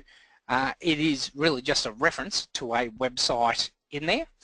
One that I want to show is file, and file is you want someone to have access to a particular file. It is file, not files. So let's have a look at this. So if I choose add, now I might just say I've got a PowerPoint file. Okay, PowerPoint file, I can have a description, not necessary, but here is where I want to go and put that picture, that file in. Again, I can do it through that plus mark, but I'm going to use my drag and drop routine. So in this case, here is my PowerPoint file, so I'm just going to click and drag that, drag it down, let it go in the area. I think I let it go a little bit too quick there. Let it go, and there it is now uploading that file across. Now just while it's uploading, I'll come down to a couple of these other areas. Underneath appearance, I can leave it on automatic, which means how should that PowerPoint file display? Probably a better example is actually a PDF. A PDF could be viewed in a web browser, but sometimes you want people to actually download it, not view it on the screen. So from within our drop-down, we've actually got a range of different options, including being able to download it, have it in a pop-up window, embedded, meaning that it shows it within the window, depending upon the file. Some other plugins might be required by that browser. So I might just put it as force download so that we can actually see that come across. If it was to be viewed, then that's where the sizes and other things might come into place there. Common module settings, again, as I said before, the visual and the ID, so leave that. Activity completion, well, this time I want it to be marked as complete when a condition is met. And for this one, the student must view the file for it to be marked as complete. Now, viewing really means that they've clicked on it to go download because of that forced download idea in there. So if I save and display, so I should just jump back to the course level. I shouldn't have gone into the display because at this particular point, here is that file. So once I click on it, it is now taking me through to the download, and hopefully you can see down the bottom here it is actually downloading that particular file for me. Once it's downloaded, I can then go and open it, but I'll just cancel that. We just need to see that download process. If I then decide, no, I probably need it to be a open instead, I can come back to my edit of the settings because I'm already at the level there. I can come back into my appearance area, and I'm going to change that to open. And again, I might do my save. Now, let's have a look at it from the student's point of view. So if I jump across to the student, I'll go back up to the course level here. So I'm in as the student. Here's this PowerPoint file. Now, on the right-hand side, I said that they had to view the file for it to be marked as complete. They can't click on this one. Now, I'm not sure how well that looks on yours there, but it's a little dotted box type effect around the outside. That's the indication of it has to be marked by the system, not by the user. This is a solid one, which would allow me to go and put a tick in. So if I go and click on it this time, now being a larger file, here it is trying to go to open it, so I'll choose open. It's now downloading the file. Because of not having a plugin in this browser to be able to view that PowerPoint file. Still doing that download process. I'll let that go through, but in the end, once it's been downloaded, you'll then mark this off as being viewed at that stage. Okay. Looks like it might almost be there.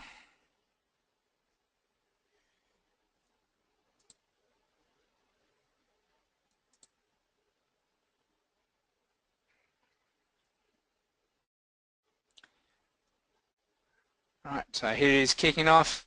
There's my PowerPoint file. Okay, so if I jump back out, I might need to just refresh that page.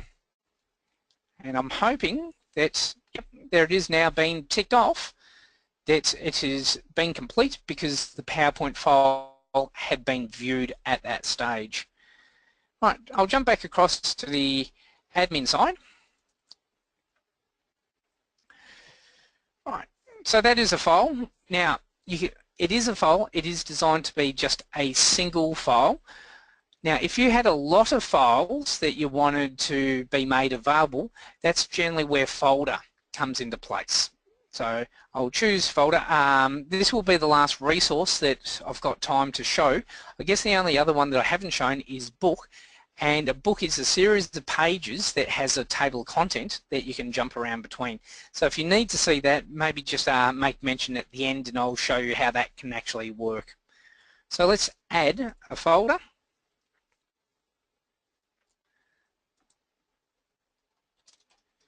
Okay, so I'll call this folder just for the sake of it. And in through here, I want to put in a series of folders with files. So the nice thing here is that I can actually use a zip file. So here is one called folder. So I'm just going to drag that across to add the zip file in place.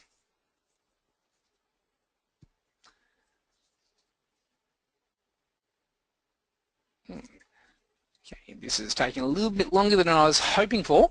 So what I might explain, what I will be doing in just a moment, once it comes across, it is just a zip file, so the end user would be able to download just a zip file.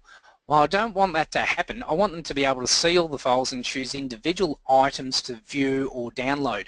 So what I'll be doing, once it finishes doing its upload, I am going to unzip that folder, which will then put the entire structure into here, and then I've got the ability to go and delete that zip file. While that's going through, again, I've also got these other items in place down the bottom, so I could actually again choose the activity completion, where I can again say that when a condition is met, or that the student can mark it themselves. But for something like this, it might be just a series of files. I don't need that activity completion in place, so I can also set it to do not show activity completion. In through here too, I've also got the ability to be able to show the folder on separate pages. So think of it like your Windows Explorer, that you go from one folder into the next folder into the next. It'll just keep going down through along those lines. Now this is taking a lot longer than I thought, so I might leave that going for just a moment, and I'm just going to open up another screen here. Unfortunately, it always seems to be the case that you run out of time with these webinars, so I'll leave that going for just a moment. Because if I come back in here just while it's going through there, I might just show you the concept of the book. So I'll choose to add a book in. So I'll just call this book. Right. Underneath the appearance, my book can have numbers associated with it. So it's almost like one chapter, two chapter, not chapter 1, chapter 2, but it's a numbering system. Where that might get used is if you're doing, let's say, a policies and procedures book. That might be a good one. Otherwise, you can choose it to something like none. Again, a lot of these other things are common settings in there. So I'll do my save and display. Now, just while that's going on, I'm just going to go across to somewhere that I've got some text. Just going to take a Word document for a moment for this one. Now, well, that's just opening in the background. Because I've saved the book, it's now taking me to what I'd like to be in the first chapter. So I'm going to call this chapter 1, if I can spell. And I'm just going to come back to my Word document. I'm just going to take some of that text from that first chapter. I'm going to copy that, and I'll paste it in. So I'll save the change. Right, so here is my table of contents. I'm just waiting for it to update on your screen. Table of content up in the top left. So if I want to create another chapter, I can click on my little plus mark.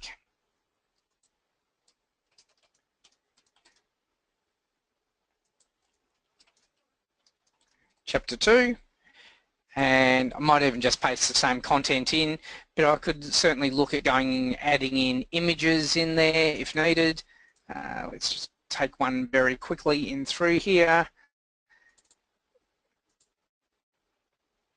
Right, it's the same screen that we're seeing before, so I might choose left. Don't need a description.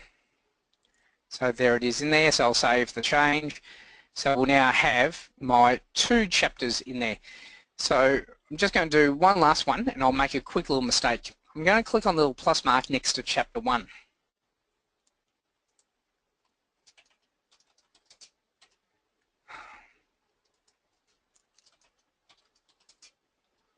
Chapter 3, just going to paste the same text in, but I might make it a different heading size in there so that it will just stand out more than anything else. So if we look at our book, it's in the order of chapter 1, chapter 3, and that's because when you click on the plus mark, it'll add that new page underneath what you've been to. So if I need to rearrange it, I can actually move around, but I'm going to use the little arrow just to move it down towards the bottom. So now I can go click on my chapters to move between the different pages, or the other option that I've got is I can use these little arrows to move between the different ones, these little images, to jump between the different ones. So that's what a book happens to be. It is just a series of pages. So if I go back up to the course level, if we look at the book, once I click on the book, it'll then jump into that level where I've got my table of contents. Okay, so that is the idea of the book. Now hopefully I've got my file now been uploaded. So jumping back to the folder idea. So now that I've uploaded my zip file, I'm going to click on the zip file and now I can actually choose to unzip it. Luckily this will be quicker because it's all on the server. Now that I've unzipped it, I can now come across and delete that zip file if needed. Otherwise that entire zip would be made available to the student. Once I've got that in place, I'm going to do my save and return. So let's have a look at it from the student's point of view. So if I jump across to the student, I'm just going to refresh that page. If I come down the bottom, there is my book, which you saw before, but if I click on the folder, it's now going to come across and here it is showing all the different images that I had in place, all fully expanded. So that would have taken a long time to go and add in all those different images and Word documents and videos, etc. in there. Now they're all expanded along those lines. If I jump back to the admin side, I'll go back into edit the folder.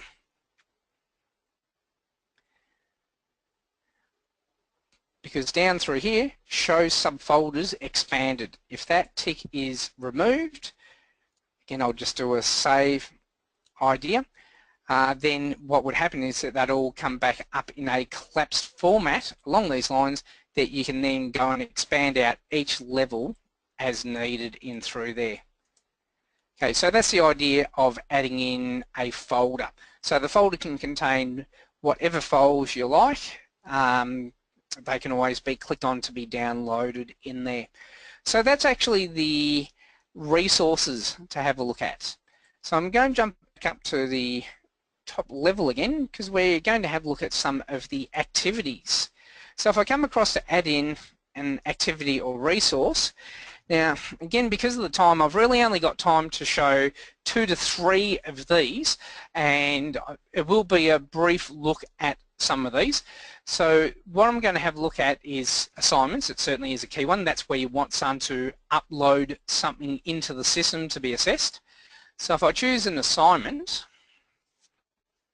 I'll just call it assignment.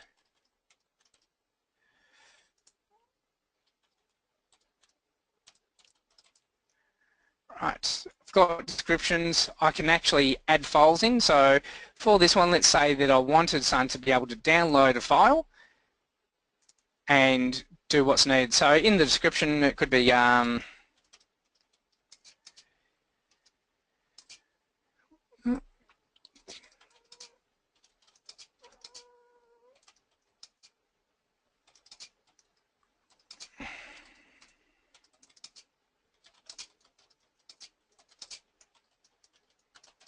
okay, so I just wanted a little bit of a description in there.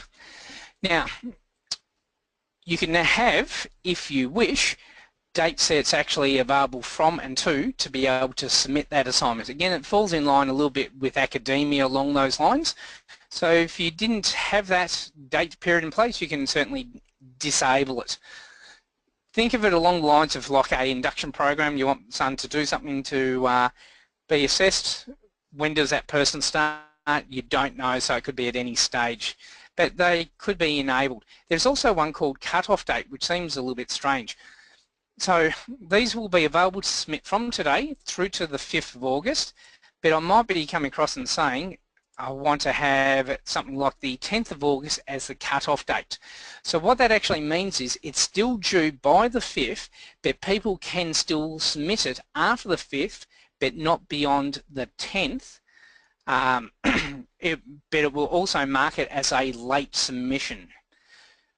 If you know of anyone that's a university professor, go speak to them about late submissions. They absolutely love this because they're constantly having to grant an extension of a day or two to people. So that's where that cut-off date can override that. If that is not enabled, then the date due is also the cut-off date. We can have it that it's an online text only, so people have to type into a box and they can still go and add images. It's the same text box as what we've been seeing previously, but for what we're going to have a look at, we're going to do a file submission. I only want them to upload a single file, but you can have anything up to 20 files being uploaded, and you can also have limitations on those files. With the feedback, you can actually have feedback in comments. You could actually have offline grading, which means that the teacher can download an Excel spreadsheet as such to fill in the information for it to then be uploaded back in. And there's even feedback files that can come into place as well. So I'm going to just leave it as the feedback comments in there. Underneath the submission settings, I want the student to have to click on a submit button for it to be submitted. What that really means is that they can upload a file and it's pretty much a draft in there that they could replace that if needed. Otherwise, as soon as they upload something, that's what would get assessed at that particular stage. By clicking on a button to submit it, it's really the student committing to submitting that information. You can even have submission statements, so I'll change that to yes. I will just point out deep down through the admin area you can change the wording for it. You can even have multiple attempts if needed, so it can be never or until they get a pass grade. So if they fail, it takes it back into a being able to resubmit files again. You've got group submissions. Notifications is email based, so once something will it send an email to the particular person in there. Going to come down to grades. So when you're grading this, how do you want it to be graded? So you can actually have a scale. That's like the good, bad, average, excellent idea. In this case, we're going to leave as a point saying they've got a maximum of 100 points. So therefore we might say 50 would be the pass mark in there.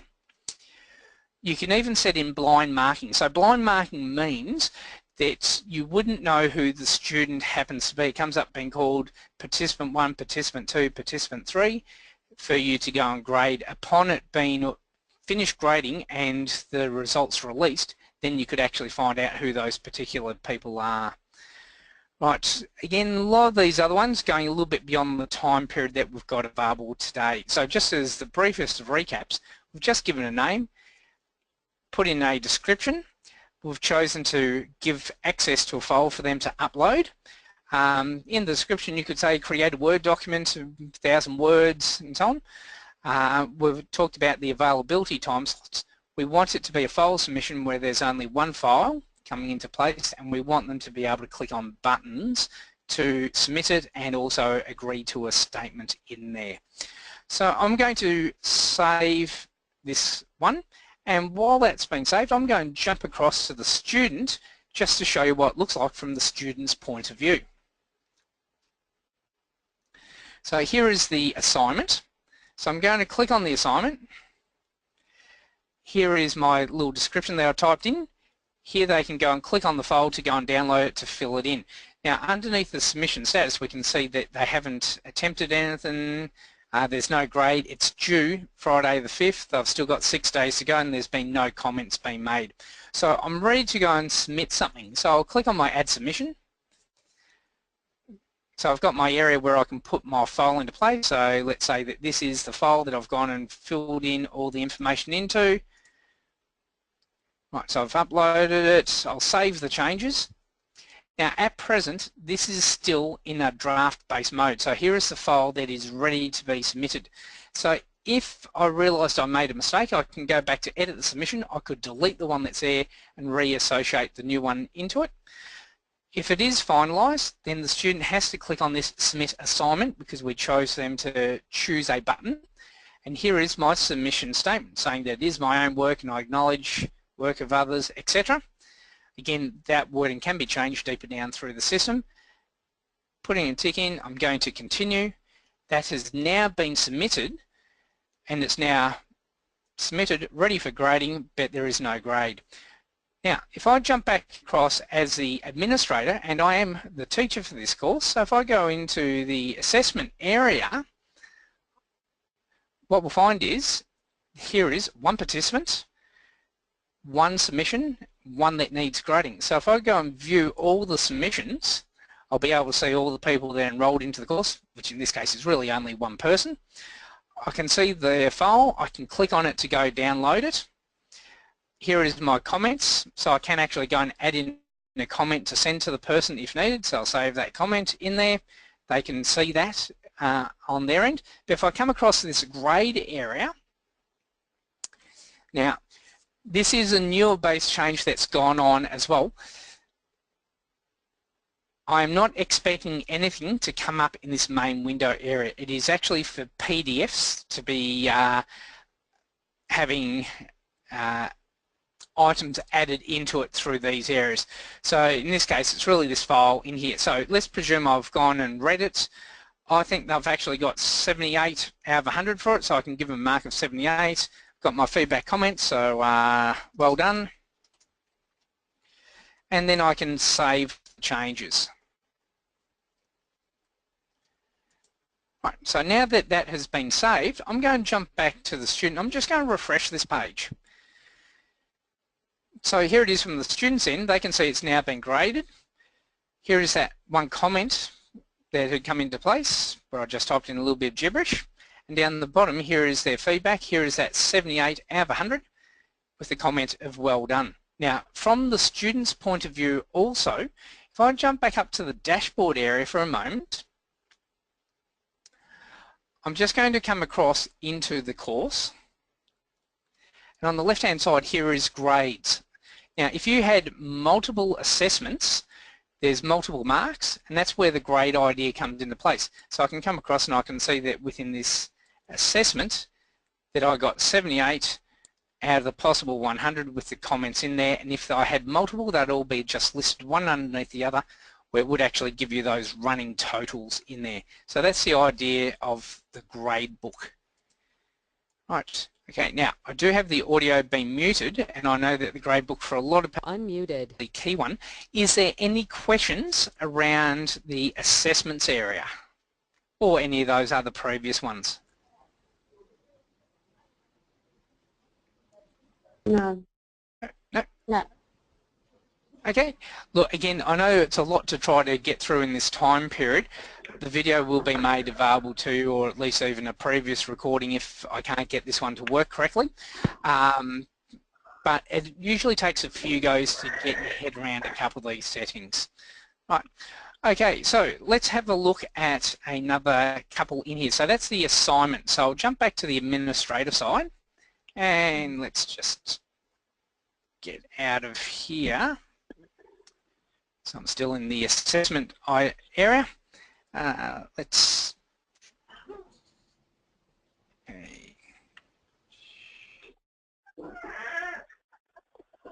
just get down there. Right, so I'll come back down and I'm going to look at adding another activity or resource, and this time I want to have a look at SCORM. Now, for those that aren't aware of SCORM, SCORM is a little acronym. It just stands for Shareable Content. They're the two key ones. Shareable Content, Object Reference Model. So all that it means is that there's other software that you can use to go and develop e-learning content, and if it says it's SCORM compliant, it's been designed to a set of standards that the information can be passed from one package through to another.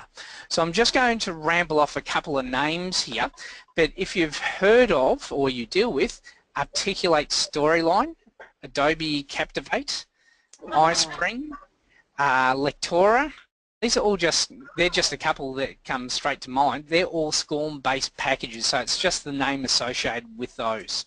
So I'm going to show a SCORM-based package in this case. So I'm going to go to Add a SCORM Package. I'm going to give it the name of SCORM. For whatever reason, it keeps on kicking me out of that box and saying it has to have a valid name. I won't bother about a description, but I've got my package. This is where my SCORM package needs to go. Now, all of these SCORM packages give you the ability to export as a zip file. So here is my SCORM package in the zip. I'm just going to drag that across into it. While that's continuing to do the rest of it, the only other common ones that you might need to deal with is how do you want that to be displayed? So in the current window or the new window, I'll leave it the current window. Do I wish to have the course structure being displayed on entry? So it's almost like a table of contents. So I'll leave that on no. the availability is the same as what we saw really with the activities, the assignments. With the grade though, I'm going to leave this as 100, but I'm not putting in what the pass mark's going to be because that's all incorporated in this SCORM package in this example. I can also limit how many attempts people have.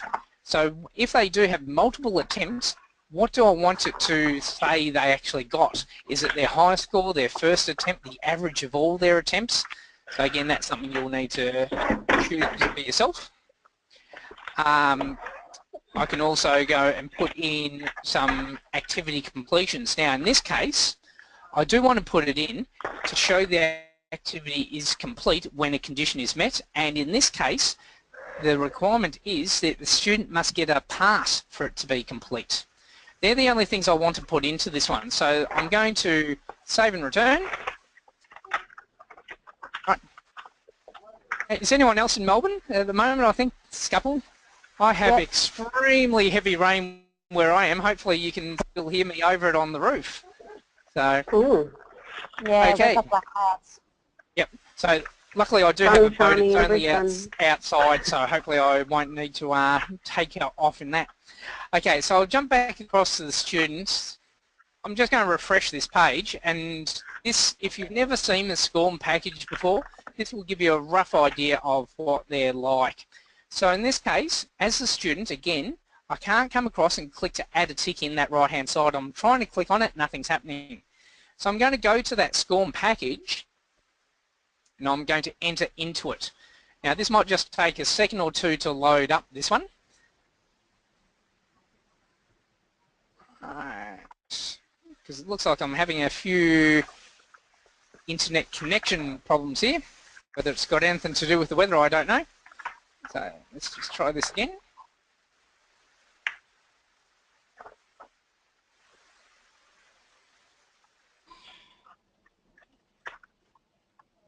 Hey, that really is having some problem. Let me just try something else here for a moment. I'm hoping it might be just the browser. Okay.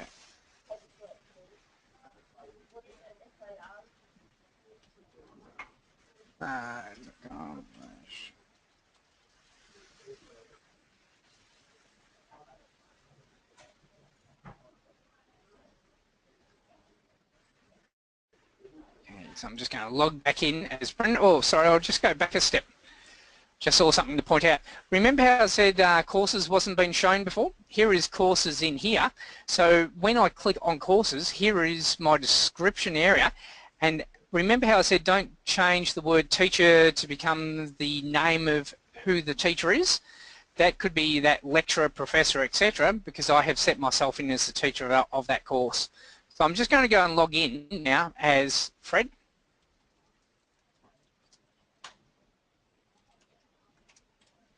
Hopefully I've got the right password for Fred. Okay, I have, so let's go and try this SCORM package in here. Actually, let's get to the right one. Okay, hopefully this will load up a little bit quicker. If it does load up, I think it might be a problem with that browser.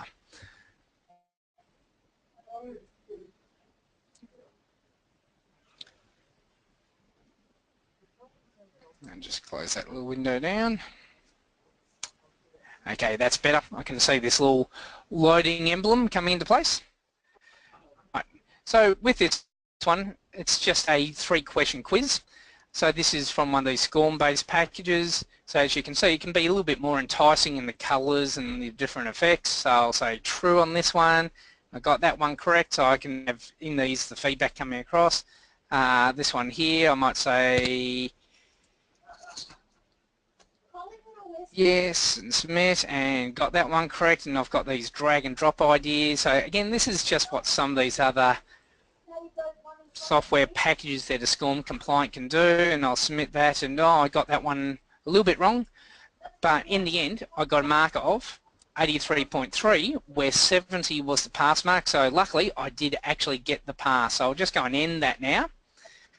Now once I end it, I'm going to jump back to the administration side. So I am back in as myself, So if I come to that SCORM package now, being someone that's got that admin level, so the teacher in this case would have this, I could actually go across to the reports. And I can actually see that Fred has had the attempt and he got the 83.33%.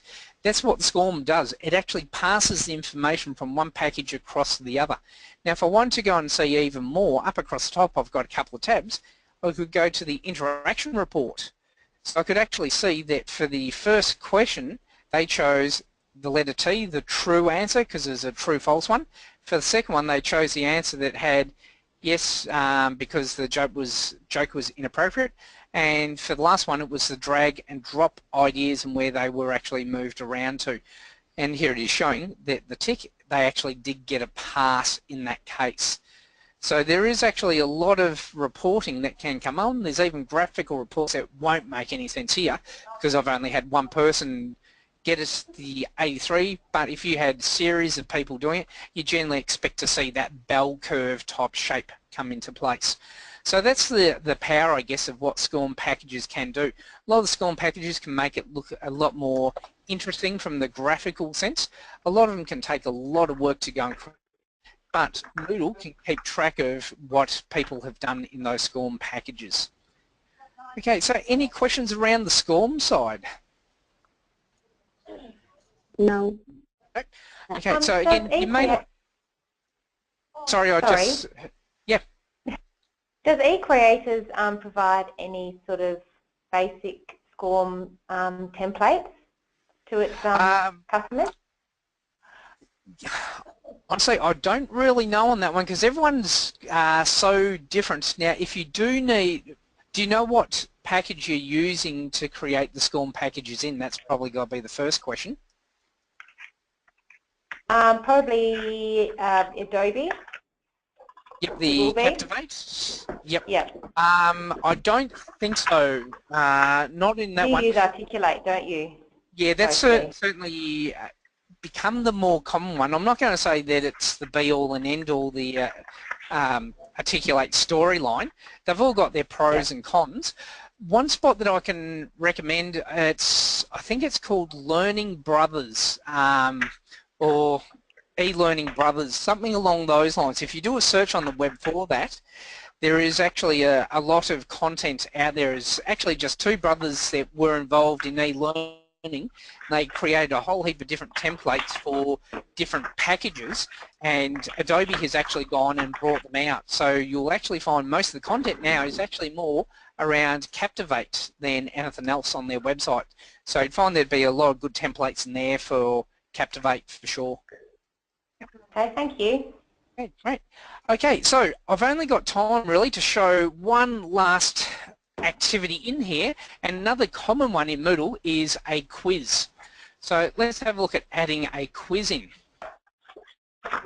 If I go to quiz, I'm going to choose add.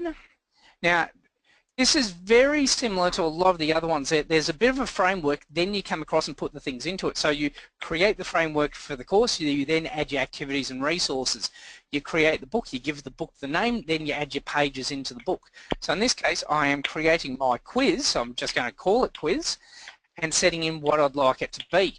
So in this case, I'm going to put it in that there's a time limit. I'm going to say that they've only got 2 minutes to complete this short time period, but you can put in as long as you need in there. What happens when the time expires? So you've got a few different options. Just be careful of the bottom one, that they need to click on the final submit button, otherwise nothing is actually submitted in that case. With the grades, I'm going to come across and I'm going to say that they need to get 5 as a pass. 5 I will come back to just a little bit later. Within the layout, do I want every question on its own page, or do I want 2 questions per page, or 3, or do I want them all on one page? I might just choose 2 questions per page. Within the question behaviour, do I want the questions to shuffle? So what this means is if you're using this quiz as an induction program, you've got multiple people sitting side by side, it stops a lot of that cheating because it's going to have the questions shuffle around each time. Within the review options, this is what you can do during the attempt, immediately after, while it's still open, or after it's been closed. But the tick options are exactly the same the whole way down through. It's just whether it is during, immediately after, or closed. So I'll leave that as is. Within the appearance, I just want to point out one thing mainly here, the decimal places in the grade. So you generally find the default is 2 decimal points. You could have a penalty come into play. So if you said that each question is worth 5 points, if they have their first attempt and they get it wrong, the second attempt they only get 50% of what it's available. So therefore if they get it right, they get 2.5 for that particular one. So I'll leave it along those lines. Most of the others in here I will just leave. Again, this is just a framework. So I'm going to save and display. So I've now got my framework in place, and I'm now at the stage of needing to come and add in my questions.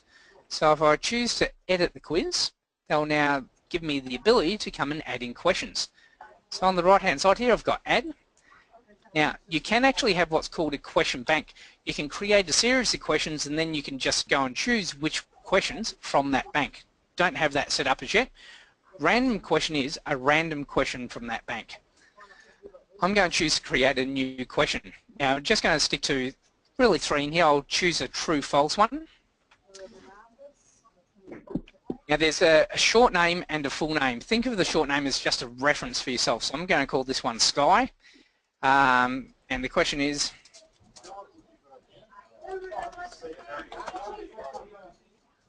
I guess I'll go add in the word generally, since it's raining in Melbourne at the moment. So is the sky generally blue? Can you do fractions as text?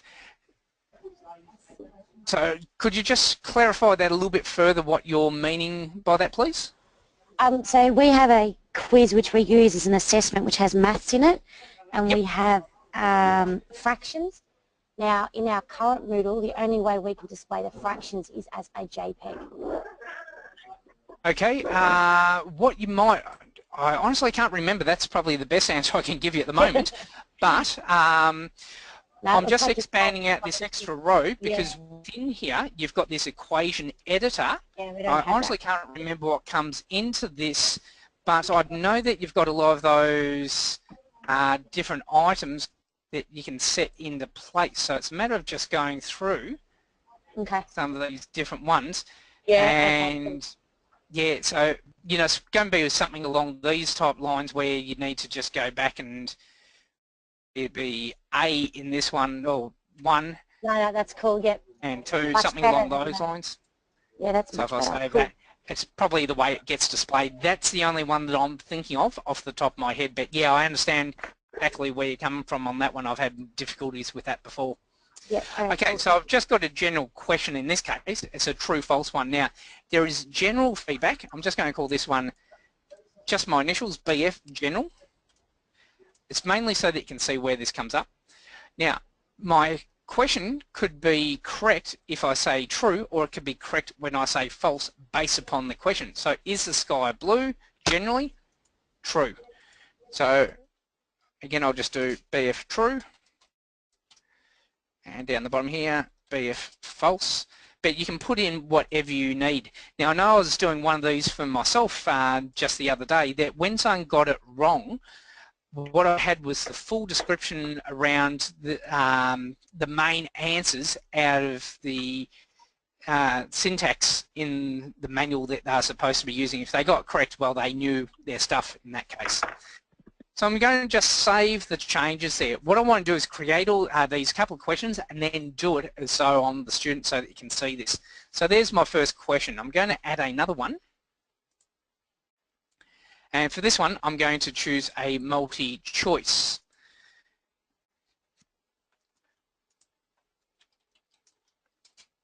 Okay, so I'm going to call it states.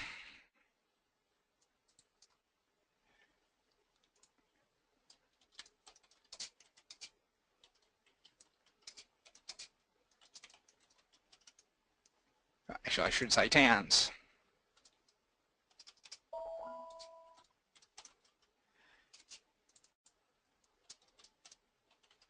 Okay, so which are cities of Australia? So I can have only one item being correct, or I could actually choose multiple to be correct. So I'm going to choose multiple for this one. So let's do Melbourne. I'll just do the abbreviations. I'll do Sydney. Let's do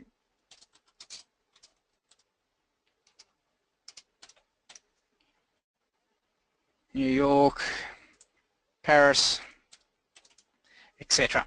Now, I can have feedback for each individual one, but in this case, if someone says Melbourne, because I've got a multi-choice one, out of everything that I've typed in, only 2 of them are from Australia. So what I'm wanting to say is that if they choose Melbourne, they would get 50%. If they also choose Sydney, they'd also get another 50%. Right, so I think that's all the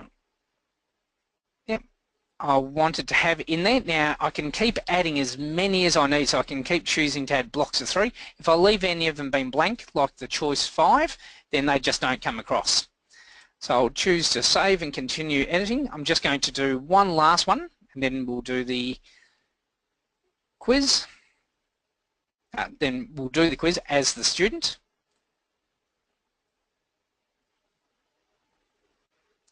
Okay, now it looks like I might have something wrong there. Did I choose the wrong one? Oh, sorry, I chose the wrong button. Save and continue editing allows you to come up with a preview so that you can go and test to see what it actually looks like before you release it on the students. I generally set up a default student myself so that I can go and test things out. I'm going to choose short answer for this one. Now I'm going to do a little bit of a geeky one for this. So it's going to be a maths based one. So now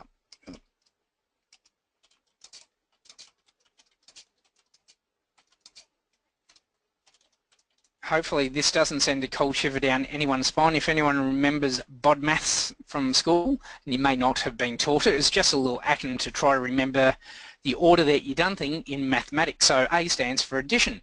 So I'm going to put in addition.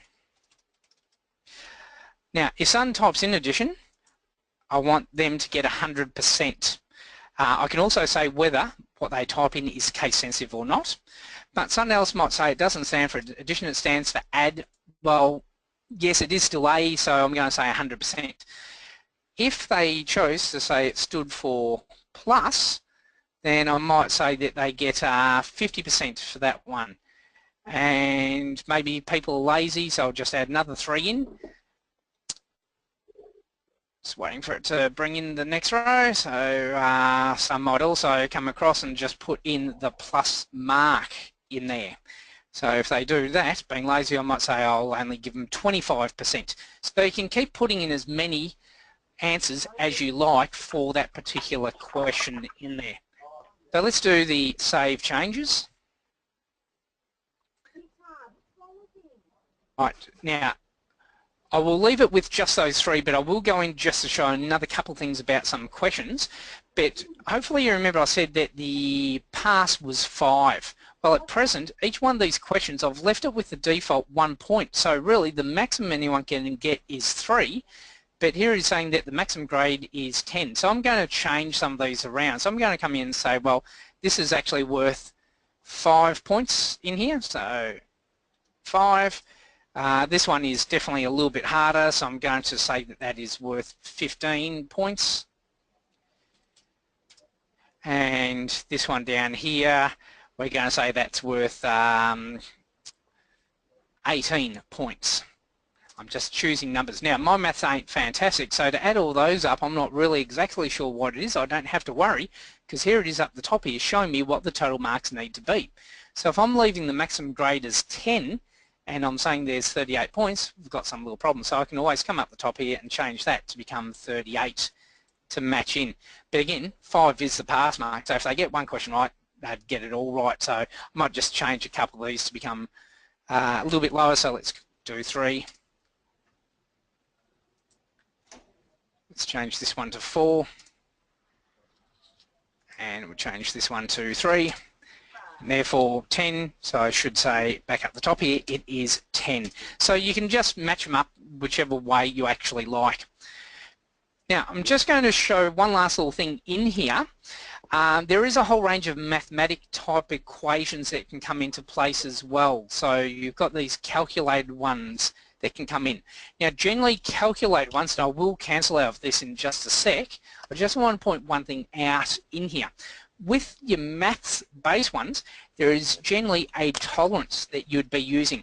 So if you're an engineer and the question was you've got a steel beam of 3.4 metres in length and it's going to have 2 tonnes sitting on it without any support, what type of support would you need? There's going to be a maths based one, but there'd be a tolerance. It's not like steel beam breaks at a particular point and it's fine just before it. So if it's a straightforward answer of what is 5 plus 5, stick to that simple text-based one coming into place.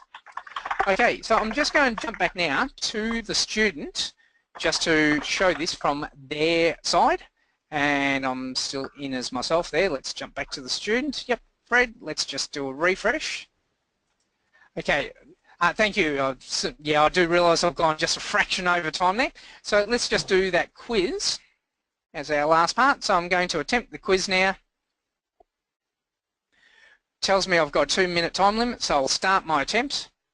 Now I've got 3 questions, but I'm only seeing 2 of them. So let's choose false on this one. I'll choose Melbourne. Actually, I might make that one true. I'll choose those 2 in there. So let's go to my next page.